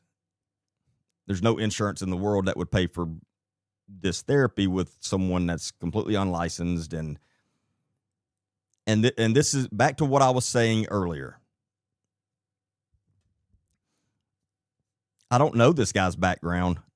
And from reading this post that's supposed to be about his business and bring business to him, nor do you. That's very sus.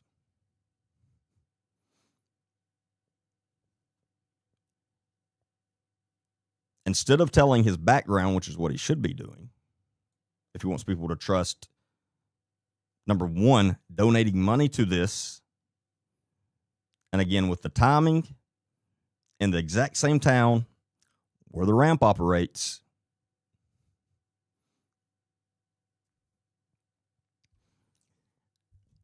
again, this is very suspect. But again, instead of him saying, this is my background, this is my education, this is whatever, he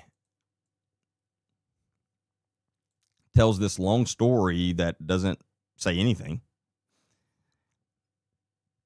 From this, there are countless moments in my life from that start all the way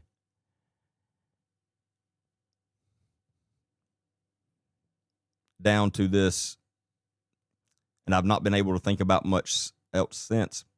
It tells us nothing. It's just fillers. It tells us nothing. Again, instead of, hey, this is my background, I have this experience, I have that experience. Who knows? The only thing he says about himself is very important. The only thing he says about himself, the only thing that we know about him from this business post, is that he's a pastoral counselor, which that's not a legal term. Anybody can call themselves that. I could literally right now say I'm a pastoral counselor, and that's cool. So, in other words, that doesn't mean anything.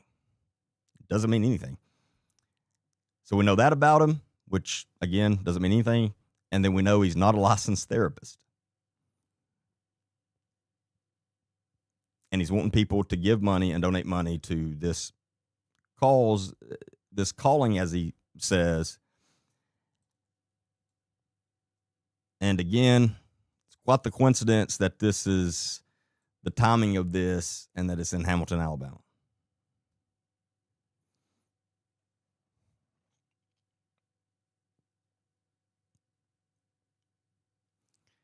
So somebody sent me this and was asking my thoughts. And again, as soon as I read it, I was like, this is.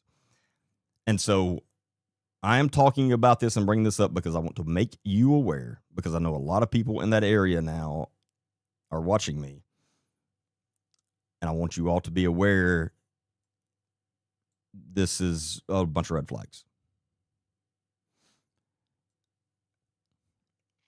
So this is something very serious.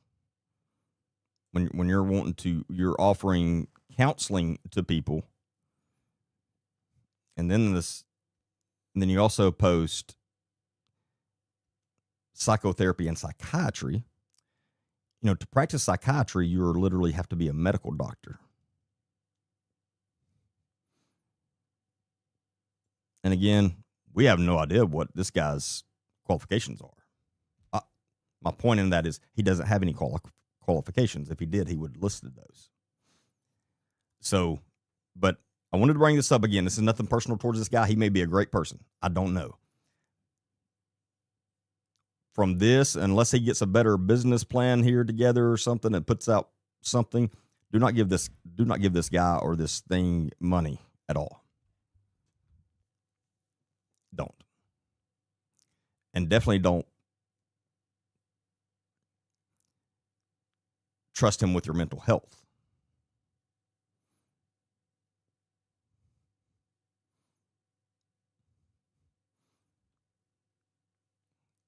Again, that's something very serious. And this whole thing made me cringe. You are acting like you can solve any problem somebody has here, dude, and you're not even a licensed therapist, much less a psychiatrist. It's very serious stuff.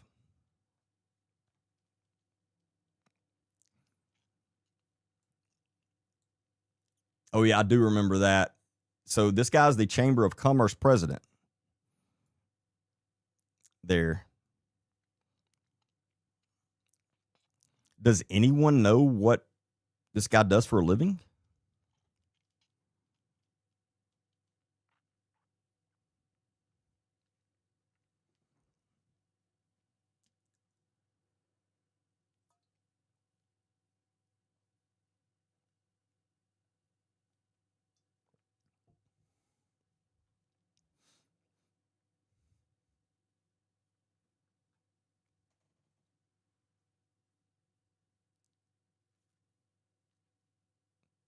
Glad you could finally join us, Monica.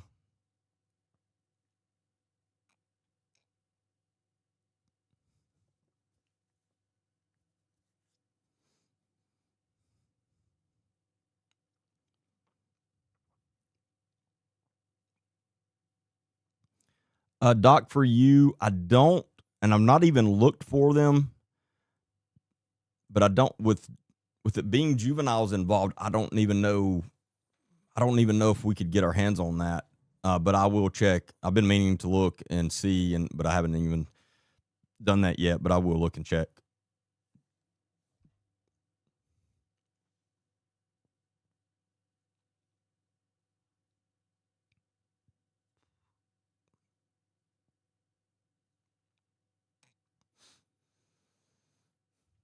His wife is a former ramp student. Not surprising. Not surprising at all. He helps her with her business. I have no clue what else he does other than being president of the Chamber of Commerce.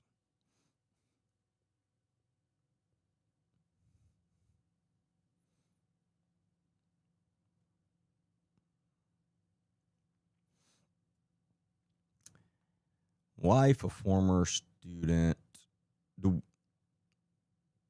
Does anyone know if she's still, are they members of the ramp? Do they go to the ramp?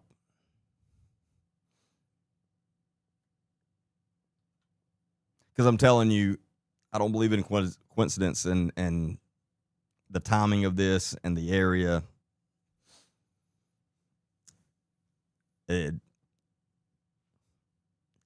I wonder, and please understand, I'm not saying this is true.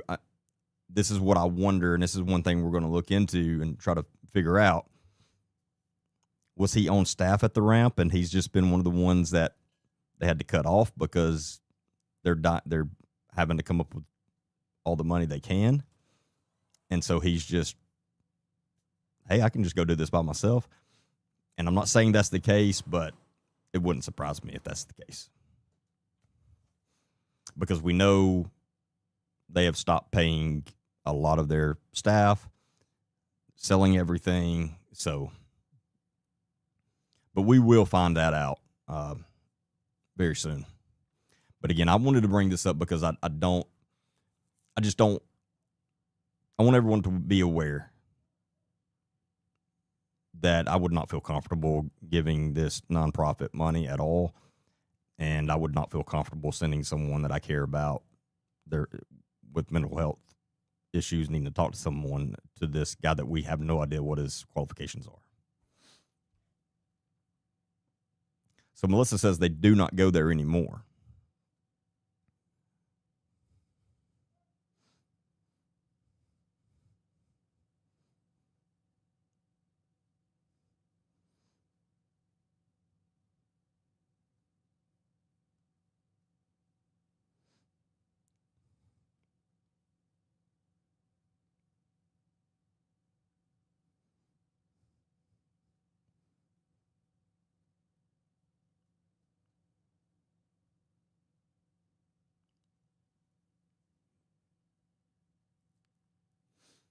But her business is not in her married name, in case questions should arise about him. Just saying.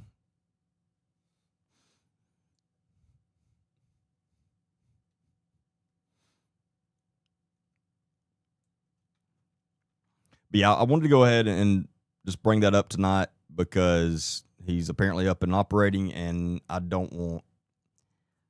There's enough people in that area that have given their own hard-earned money away to the ramp when they thought it was going for something good, and I don't want it to happen to more there because this is just there's too many red flags with that post, way too many.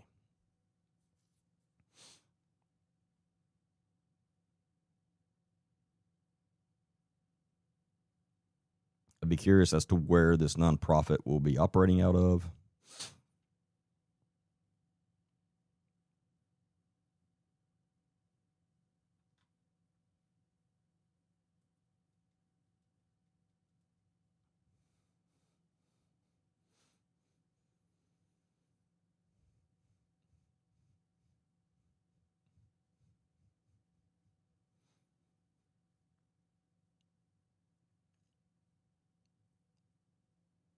If you can't dazzle them with your brilliance, baffle them with your bullshit. Very well put, Jamie. And that's exactly what that post was.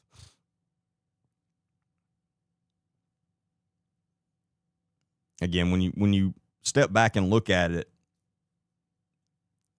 it looks like when most people, when they first read that, you think, oh, this is kind of impressive. It sounds impressive, whatever. But when you actually take a step back and actually read it and look at it, he didn't say anything. The only thing he tells us about himself is that he's a pastoral counselor, which is nothing, and that he's not a licensed therapist.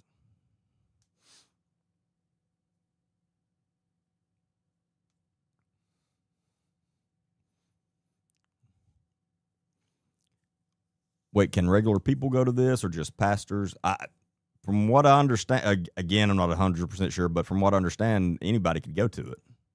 I think he is claiming that he is a pastor that counsels people. But again, I'm not 100% sure because that's not a legal term of any at all. So again, we don't know. And that's a big problem.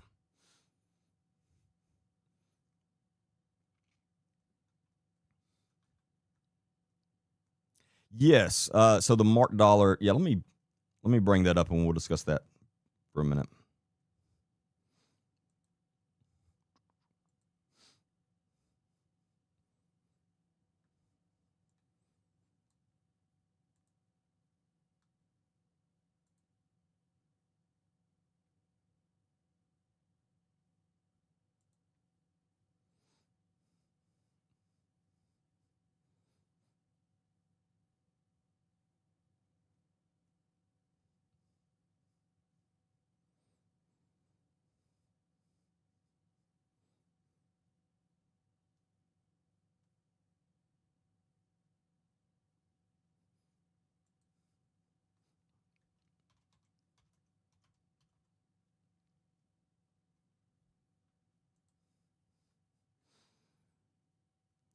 So yeah, tons of people have sent me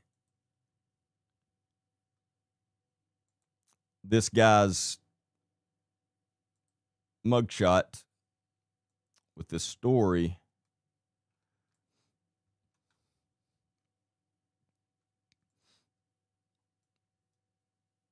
Let me get it pulled up.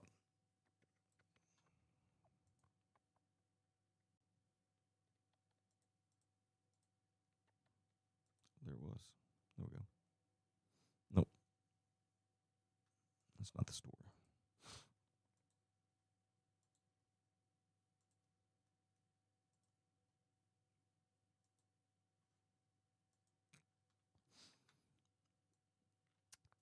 So, Mr. Mark Dollar was arrested in Marion County, Alabama on May the 19th of this year. And this is Mr. Dollar. Theft by deception first, home repair fraud.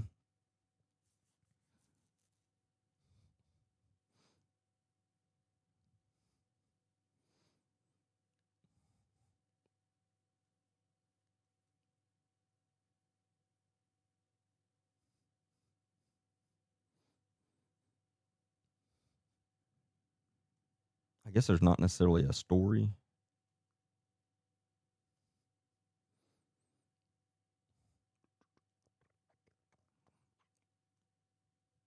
But anyway, this is Mr. Mark Dollar. And he is a member of the Ramp. From what I've been told, allegedly good friends with Karen Wheaton. He and his wife. And so part of the cult. And he's been a POS. A complete POS.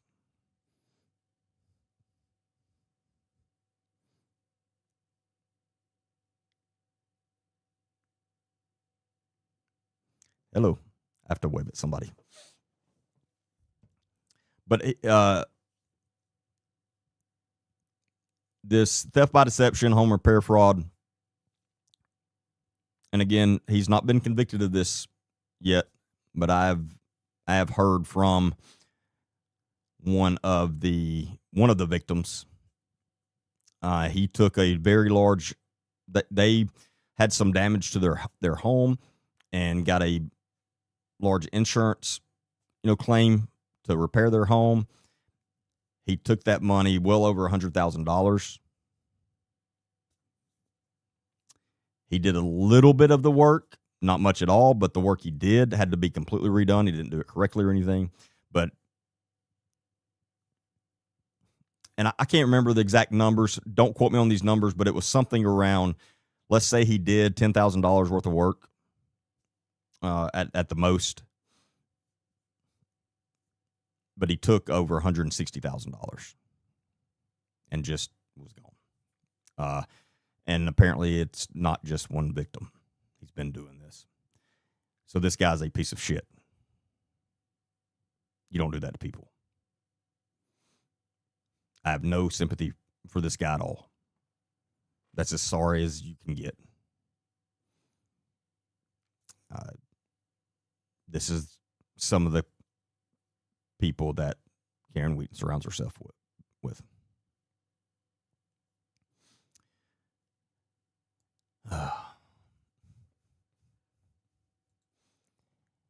Melissa said he's already went before grand jury, found guilty, scamming several families out of a lot of money, not finishing home improvement jobs. One house burned also because he did not finish wiring. He and his family are very involved in the inner circles of the Ramp. And apparently they live quite a lavish lifestyle. That's easy when you're stealing tons of money from completely innocent people. But I have nothing for this guy. And again, through several sources, this guy's very close with Karen Wheaton. Him and his wife. They're, again, like Melissa said, they're in that inner circle. So it is very sad to take people's money like that. I mean, it's, again, that's as low down as you can get. But he's one of these Christians that's real big in the ramp, and I bet everything I have that some of that money he's stolen went to the ramp. I would bet everything on that.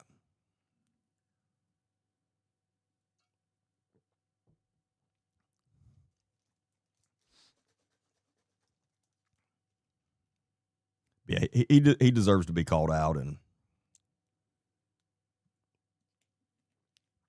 his wife works for Karen. I didn't realize that.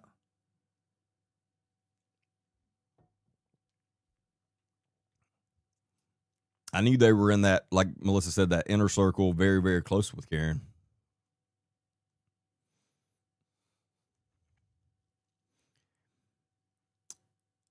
Shannon Walker exposed him last year for his youth ministry in Arkansas.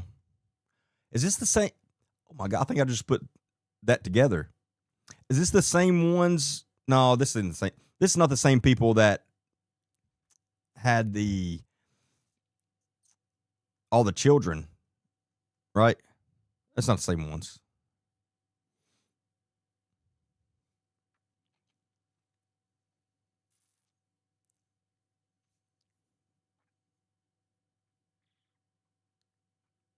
Because wouldn't they the dollars as well?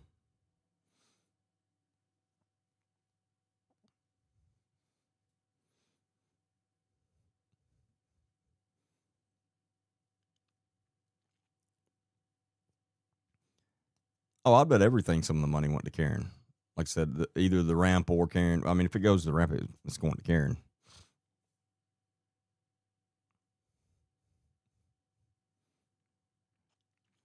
I have so many conversations with so many different people, and they all start running together. So I'm part of the conversation about the Dollar. I think it was the Dollar family that had kids, was bringing in a lot of children, like needy children or something like that, and was taking money in from the state. But this is not the same family, right?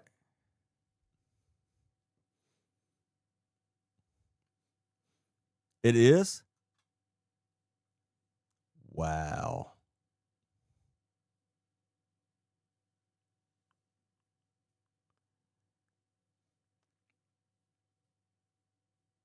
Wow. Hold on. Okay, this is pretty crazy.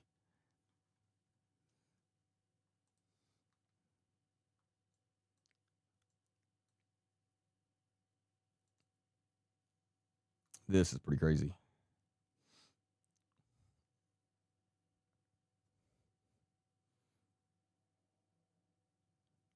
Let me see if I can find that.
That's weird. Where the hell is our messages?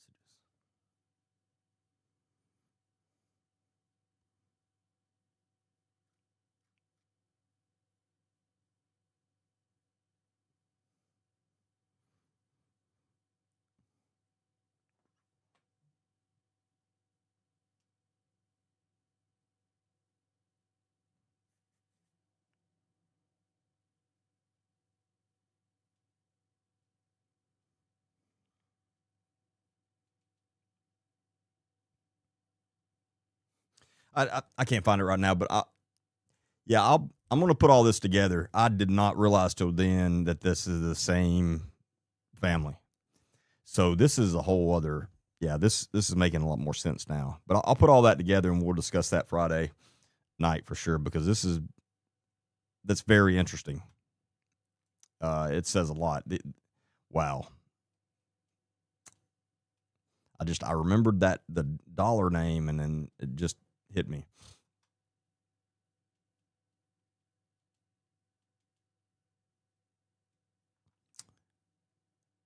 Let's see, Shannon Roberts Walker. Let's see if we can pull this post up that they're talking about.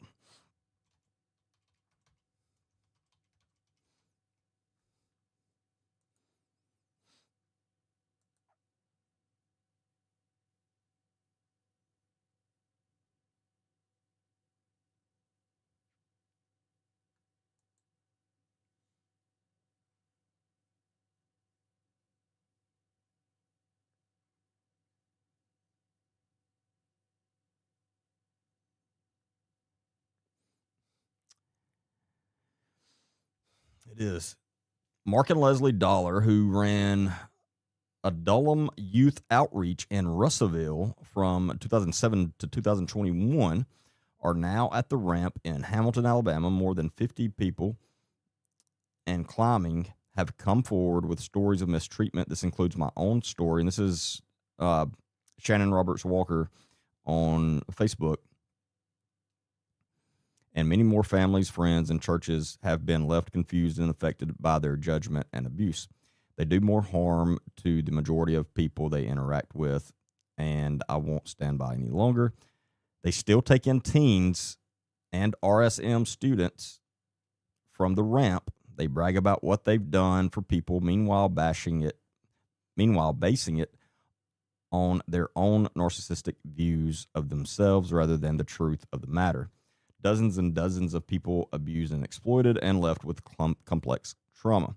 Most of you know, but I was involved with their ministry from the age of 14 to 18, from before the beginning of their ministry until around 2011. My experience was troubling, to say the least.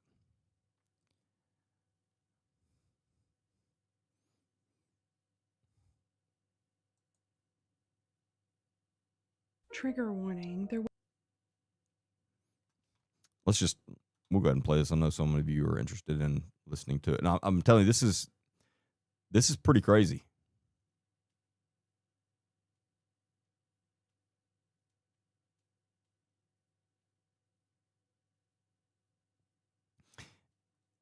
Yeah, Isha, you better be glad you missed that dinner.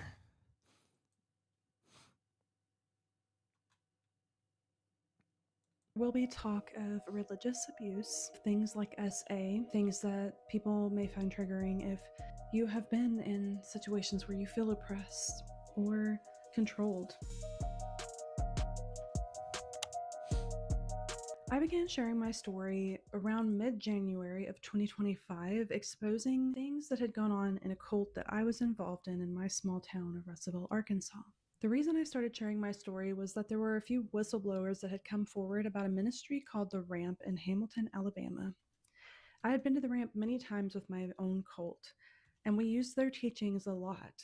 I understand that cults are a nuanced term, and we've used it a lot for slang. Regardless of what you think, it was a place of extreme oppression and extreme demand, controlling every aspect of your life. I have talked to Jenny and Stephen, who are speaking out about the ramp, and both of them know of the people that I will be naming tonight. Not only those two, but other people from Hamilton. These people are way more involved than what I initially thought whenever I started this whole process. I knew that they had moved to Hamilton, but I had no idea that they were doing what they're doing now. Up until now, I've been keeping the names of my abusers private. After a lot of thought and a lot of stories that I've found out about, I've decided that the only way to bring true accountability is to name the people who hurt me and many others. Because other people need to be warned, and even though they've dissolved the organization that they used whenever I was with them, they are continuing on and their names won't change. I just want to mention that I know that these people's kids are probably feeling a little bit torn about all of this. So I just want to let you know, if any of you guys are watching, I hope that you know that If no one else, I'm here in case you need anything. The names of the people who abused myself and dozens of others through emotional manipulation, psychological abuse, religious and spiritual control and abuse, and yes, even at times putting their hands on people or throwing things at people, are Mark and Leslie Dollar. They did this in Russellville, Arkansas, where I grew up. They started their ministry in 2007, though some of their weird ass claims say 2004, because they are not trustworthy and they lie and exaggerate a lot. The ministry that I was a part of that they started was called Adullam Youth Outreach. It ran until about 2021, whenever they moved to Hamilton, Alabama to be closer to the ramp.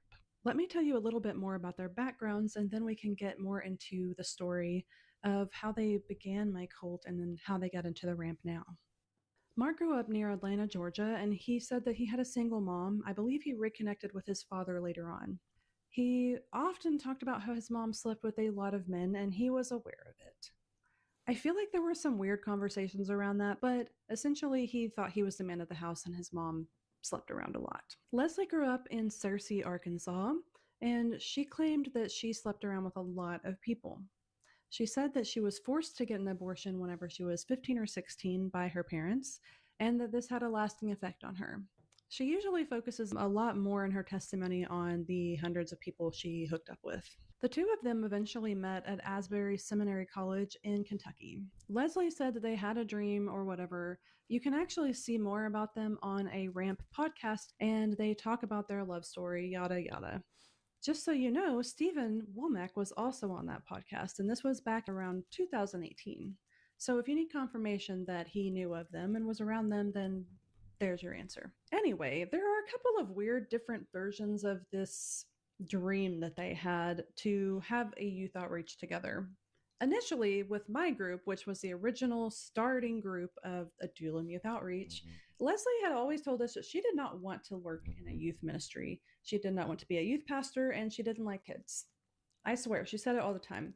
She did say that she wanted to be a news broadcaster and had done like communications, but then everybody was mean to her, and so she didn't like that and wanted to get out of it. Some of the other girls have also told me that she said she wanted to be on Broadway, which doesn't surprise me. I'm sure that she wasn't uninterested in singing and doing worship because she likes to be the center of attention and be on stage.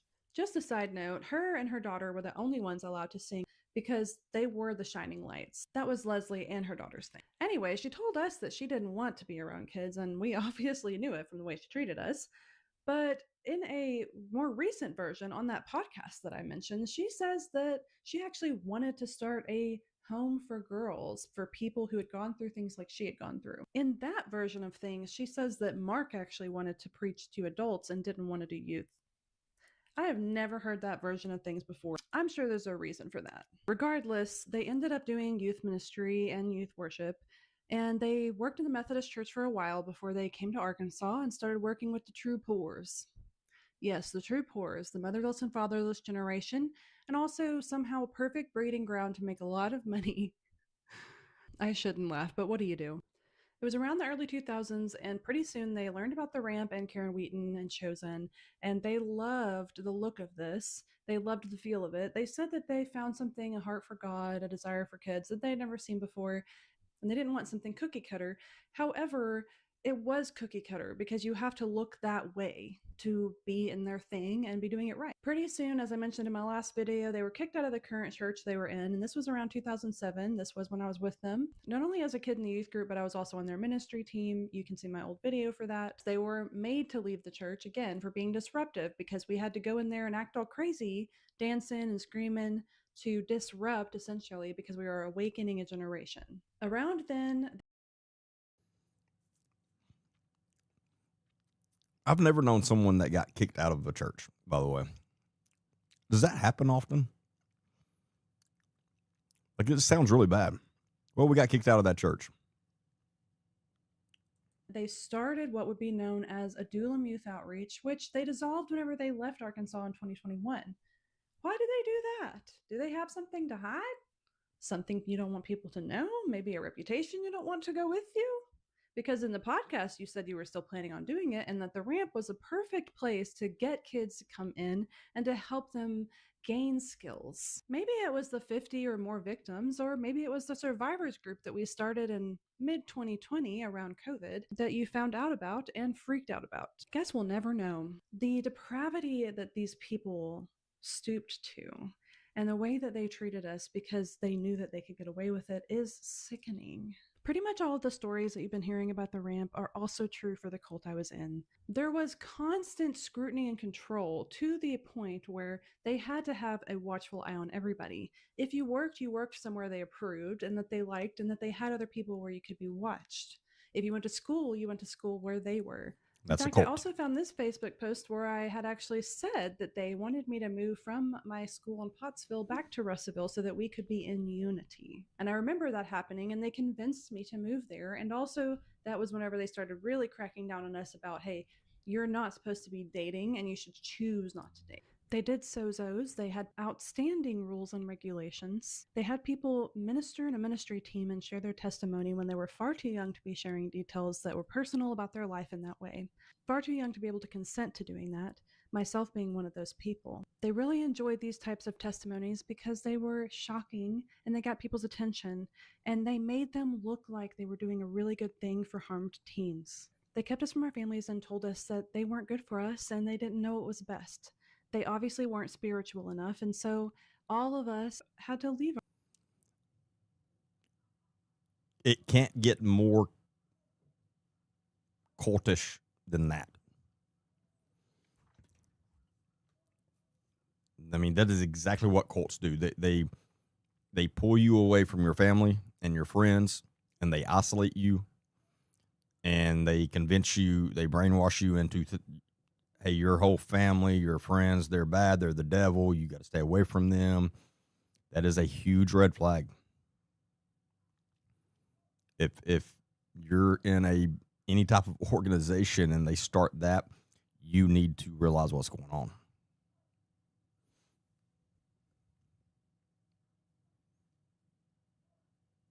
Our families and separate from the world. All of this separation would cause extreme isolation, then leaving you nowhere to turn and no way to know how to get out. These aren't just hurt and offended people. There are dozens and dozens of victims, even in the case of my smaller down the river cult. Victims aren't going to continue to be ignored. Perry Stone seems to think that we're doing this because we want followers and to be famous, but everyone seems to be neglecting the fact that people have been abused. Some of you don't seem to be very educated on what that means, and seem to think that only physical abuse is abuse. But in fact, there are many forms that cause lasting complex trauma and traumatic effects. Honestly, it's ignorant of you to not know at this day and time that that is a huge problem. Maybe you've been Psychological abuse can be way more detrimental to you than physical abuse.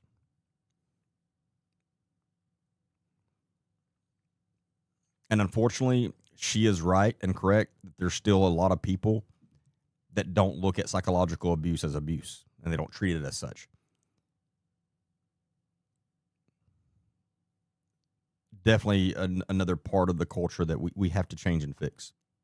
It's very serious. Again, I've had more conversations than I could ever even count with people that have told me they've been through both psychological and physical, and said I can deal with physical abuse all day, but the psychological stuff is what really got me and almost cost me my life.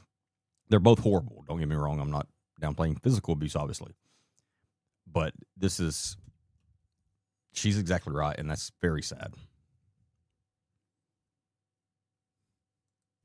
privileged enough to not experience abuse or have anybody around you experience abuse, but I'm glad that you've had that experience. Aside from the rampant control and abuse, there was also child exploitation, using our labor in order to make funds. Mark would frequently, I learned, take kids out of school. I clicked the wrong button. Privileged enough to not experience abuse or have anybody around you experience abuse, but I'm glad that you've had that experience. Aside from the rampant control and abuse, there was also child exploitation, using our labor in order to make funds. Mark would frequently, I learned, take kids out of school to go and work for his father and son's construction company, and then This sound familiar to anyone?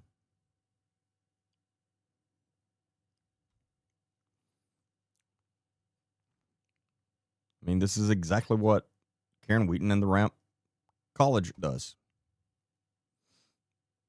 tell kids to lie about why they had been checked out of school. They never were paid, they never were contracted workers at all, or even supposed to be working during school hours at the least. We renovated a Main Street mission that had food donations that was local. We completely remodeled their house off of donations. It was paid off, and so they made a fortune whenever they left. After I left, a bunch of kids actually built a tiny home, which they then sold for around $30,000 whenever they moved. Not only did we go and ask for donations and do regular chores, but in addition, we took care of their kids to the point that one of their kids began calling another one of the girls mom. The kids saw none of this money, and as a reminder, they criticized kids for saving as little as $1,000. One of the most disturbing allegations that's come forward is actually against Mark Dollar, who has been kind of the quiet abuser behind the scenes while Leslie is more of the verbal abuser.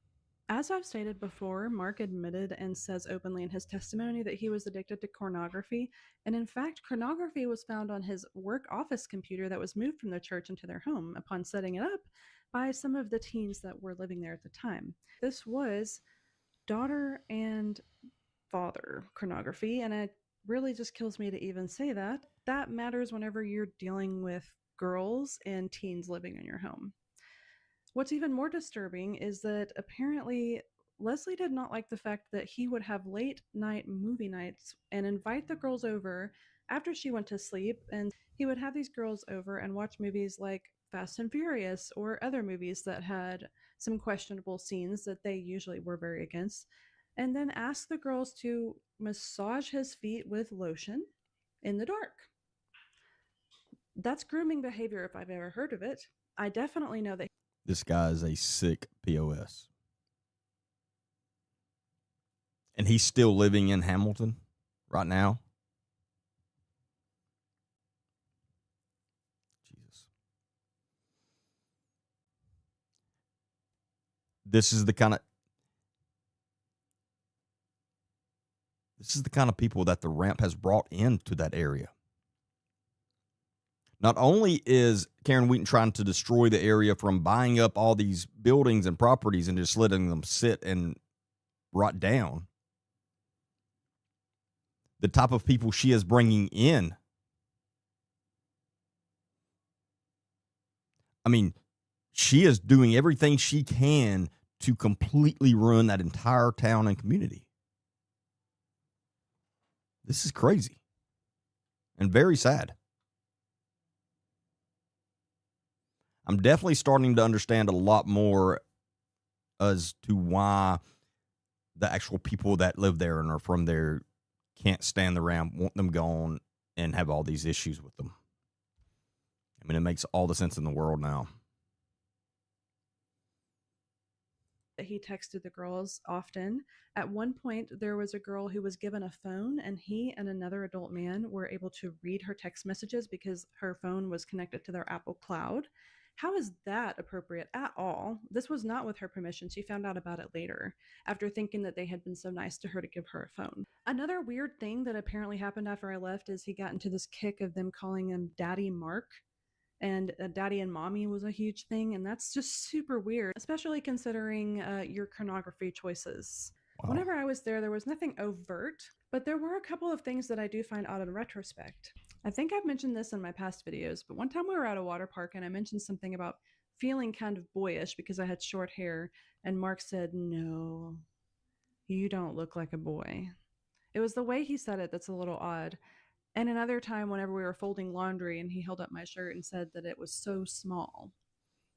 And I know for a fact that other girls have reported that he would want to have alone time with them or would kind of corner them and talk to them.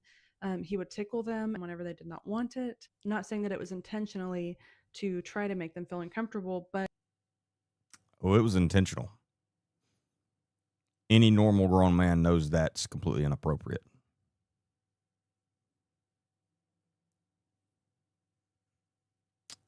A grown man doesn't go around grabbing up, tickling a young teenage girl that he has taken in to help. I mean, this is, where's Hamilton located? It's in the up in the northwest corner of the state of Alabama. So it is about 100 miles south of the Shoals area, Florence and Musher Shoals. Maybe not even that far. Maybe 80 miles south of there.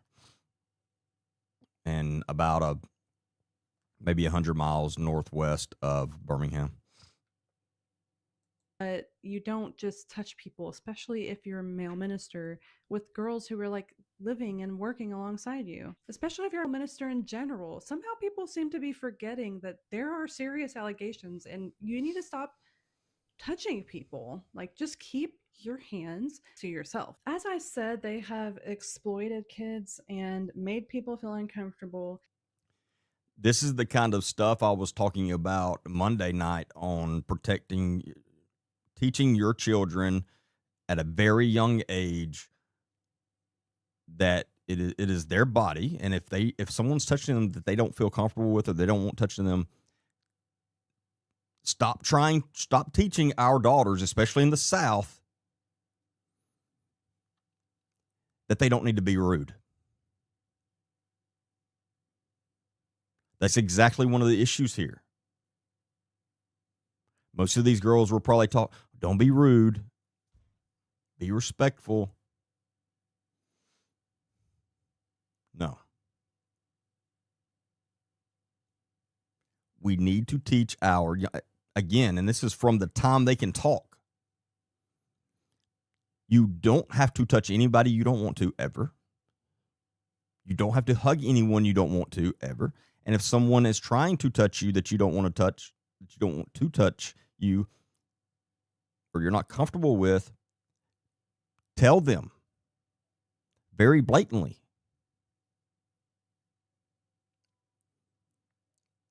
And this is exactly why the thing she is saying is exactly why this is so important. Because I know to some people it may not sound like that big of a deal. It is.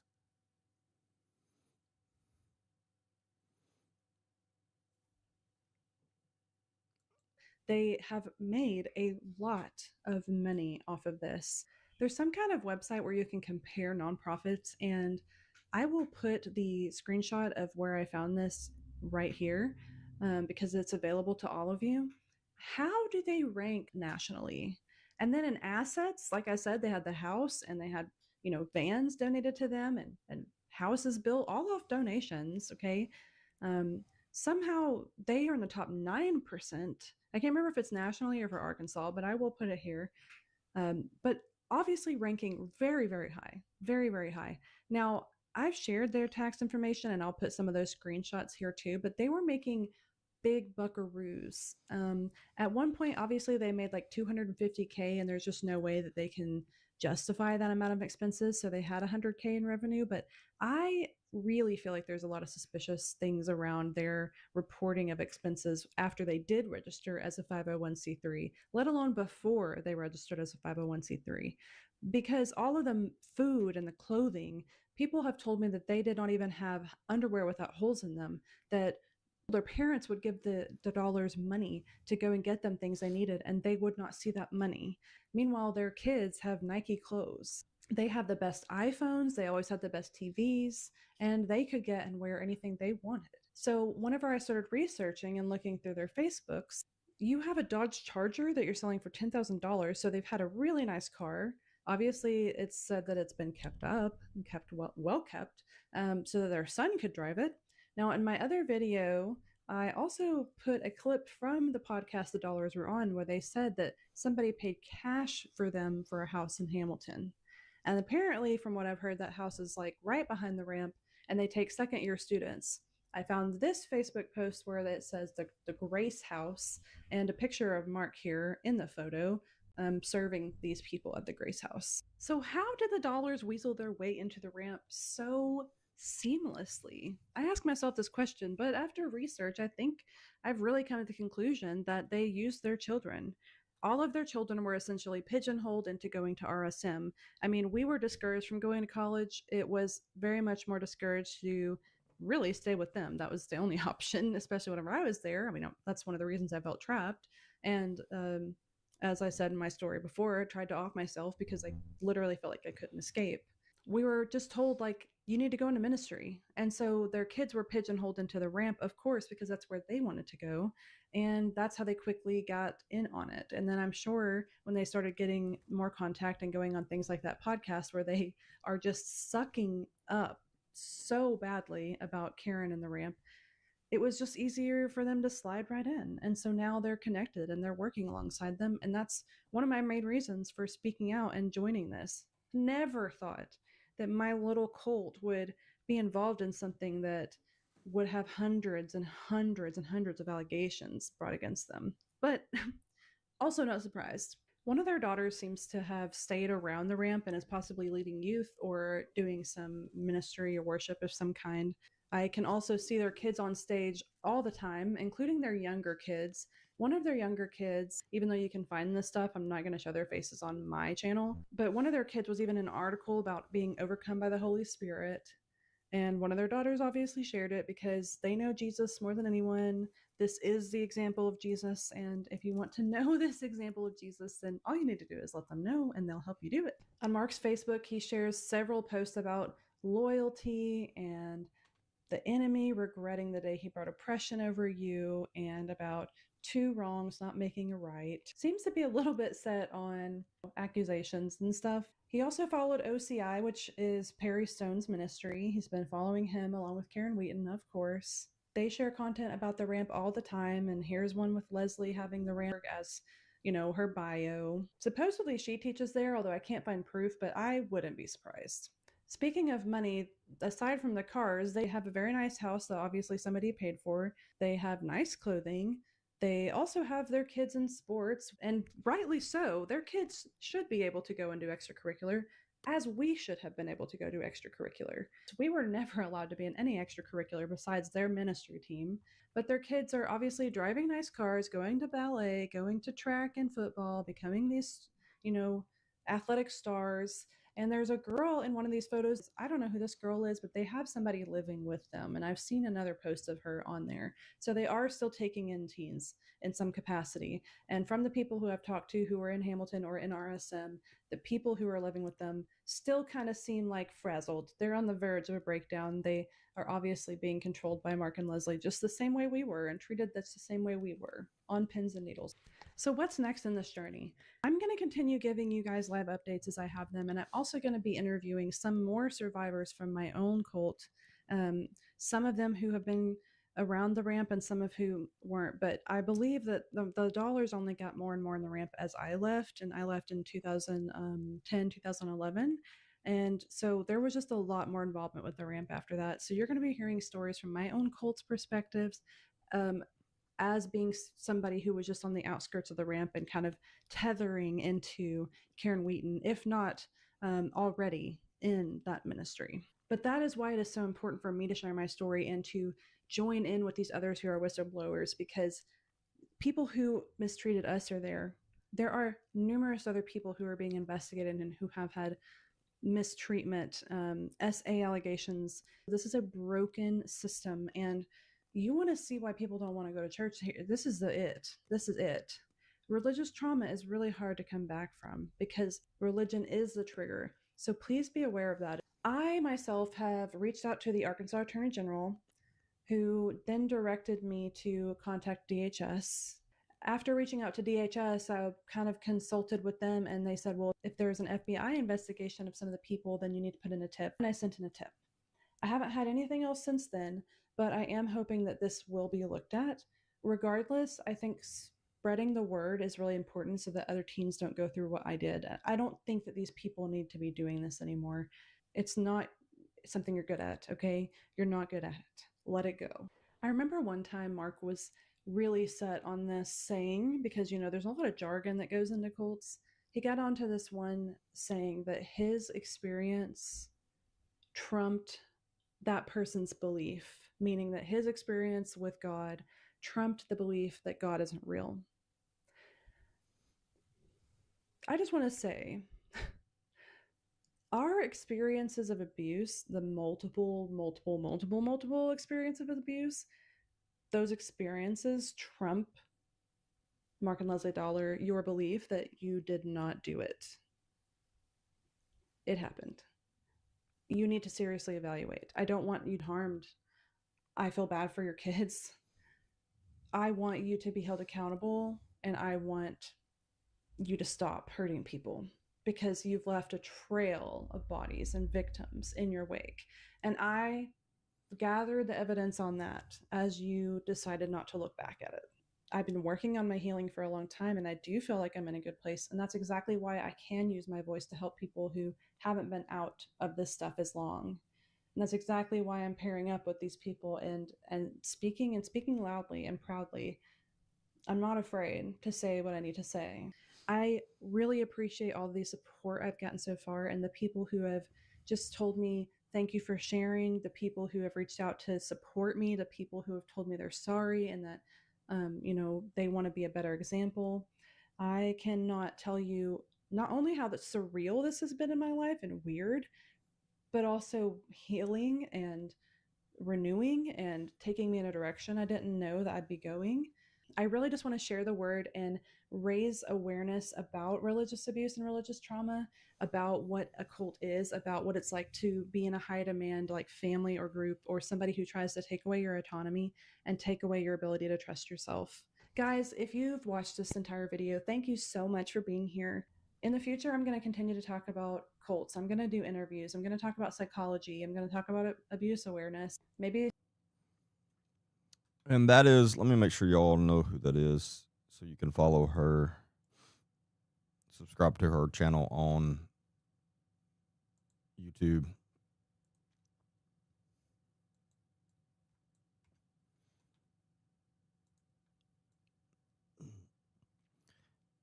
Shannon Shares.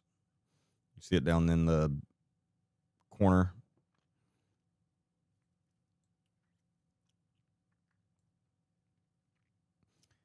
And team, we need to try to get her on, see if she'll be a guest on the podcast. For sure.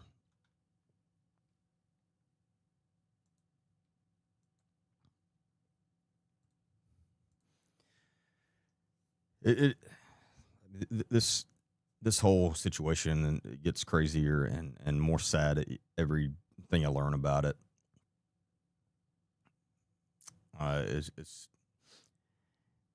We need to find out if they still have any children at their home. There will be a podcast coming out about them ASAP. I want everyone, especially in that area, to know who they really are and the things they've done. These are horrible, evil people. And again, just following the money here, their house was given to them in Hamilton. It was paid for. And then on top of that, they've made all this money from the state and donations. And then on top of all that, he is stealing all of this money.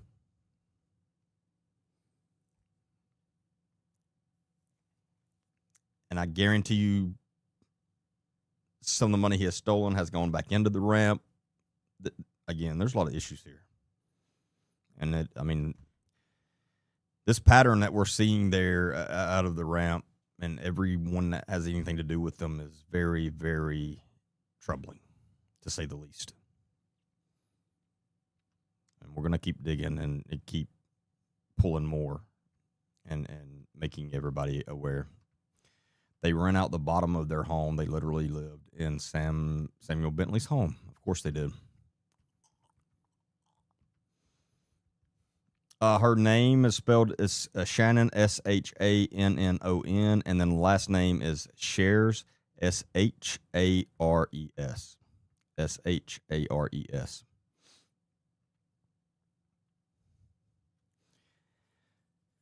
But yeah, definitely another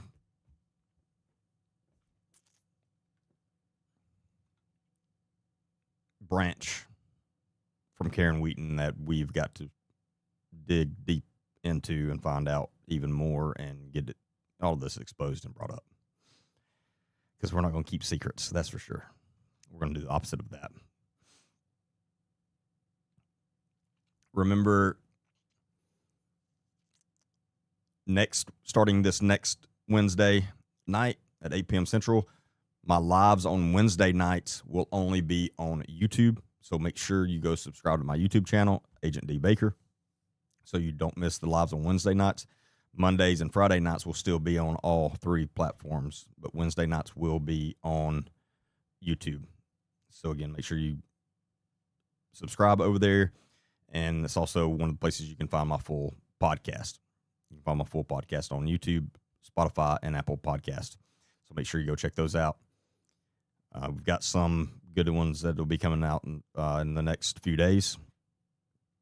Pretty excited about that. We've got some more guests that's going to be coming on soon that are going to be really interesting and exposing things that need to be exposed. And we're just going to continue to do everything we can to take every single freaking child predator we can down and expose them to everyone.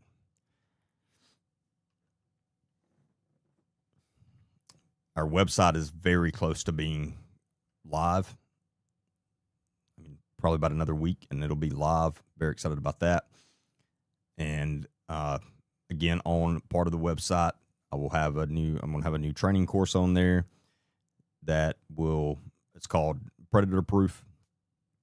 And it's going to be for parents, teachers, law enforcement, teaching you how to protect your child from child predators and make your child a hard target versus a soft target.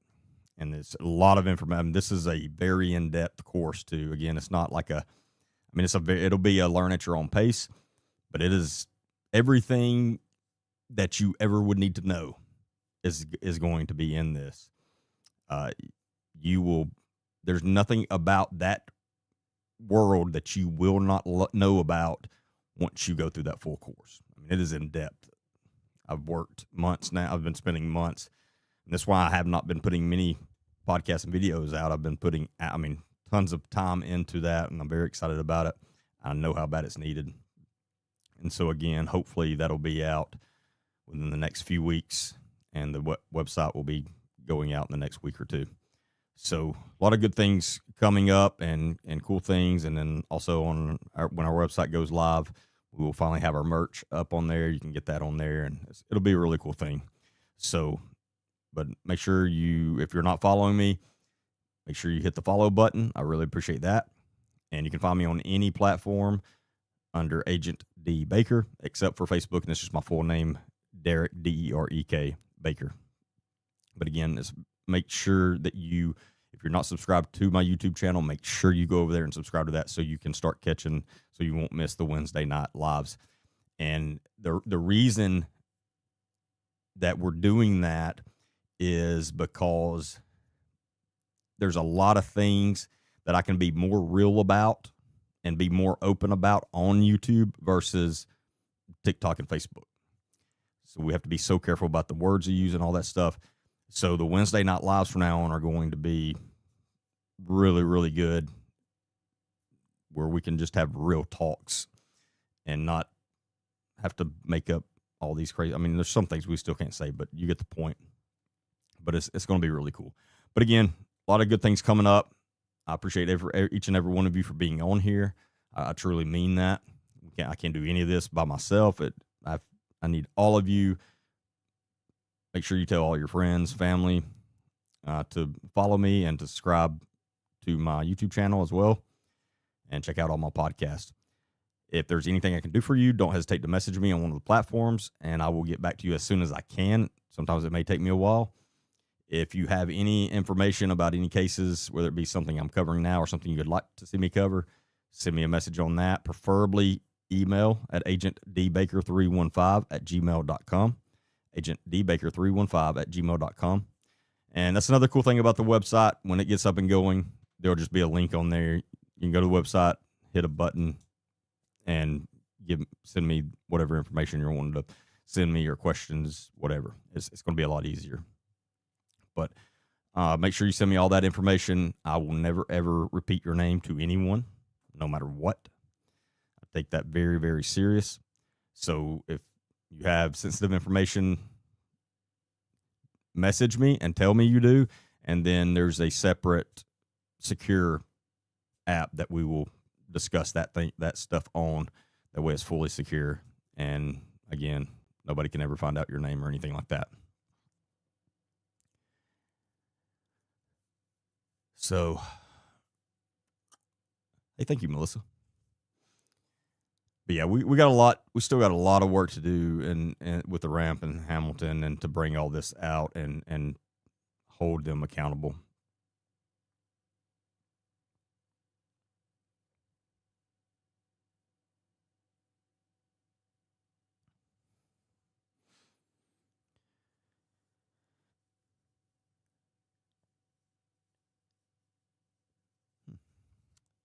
Yeah, I don't know, team.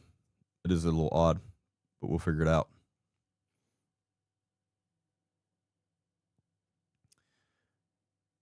But other than that, I hope y'all have a great rest of your Wednesday night. I will see y'all back Friday night, 9 p.m. Central. Friday night at 9 p.m. Central. And I think that's it. Welcome to Truth Recon. I'm Agent D. Baker, former narcotics detective, SWAT team member, and U.S. Navy combat veteran. With years of real-world experience in high-stakes environments, I've seen firsthand the dangers that lurk both in our communities and now increasingly online. Before this show begins, understand this. What you are about to hear may be disturbing to some audiences. This podcast contains explicit language, dark themes, and real conversations that are not suitable for children and may be triggering for some individuals. If you choose to continue, do so knowing this content is intended for mature audiences only. Discretion is advised.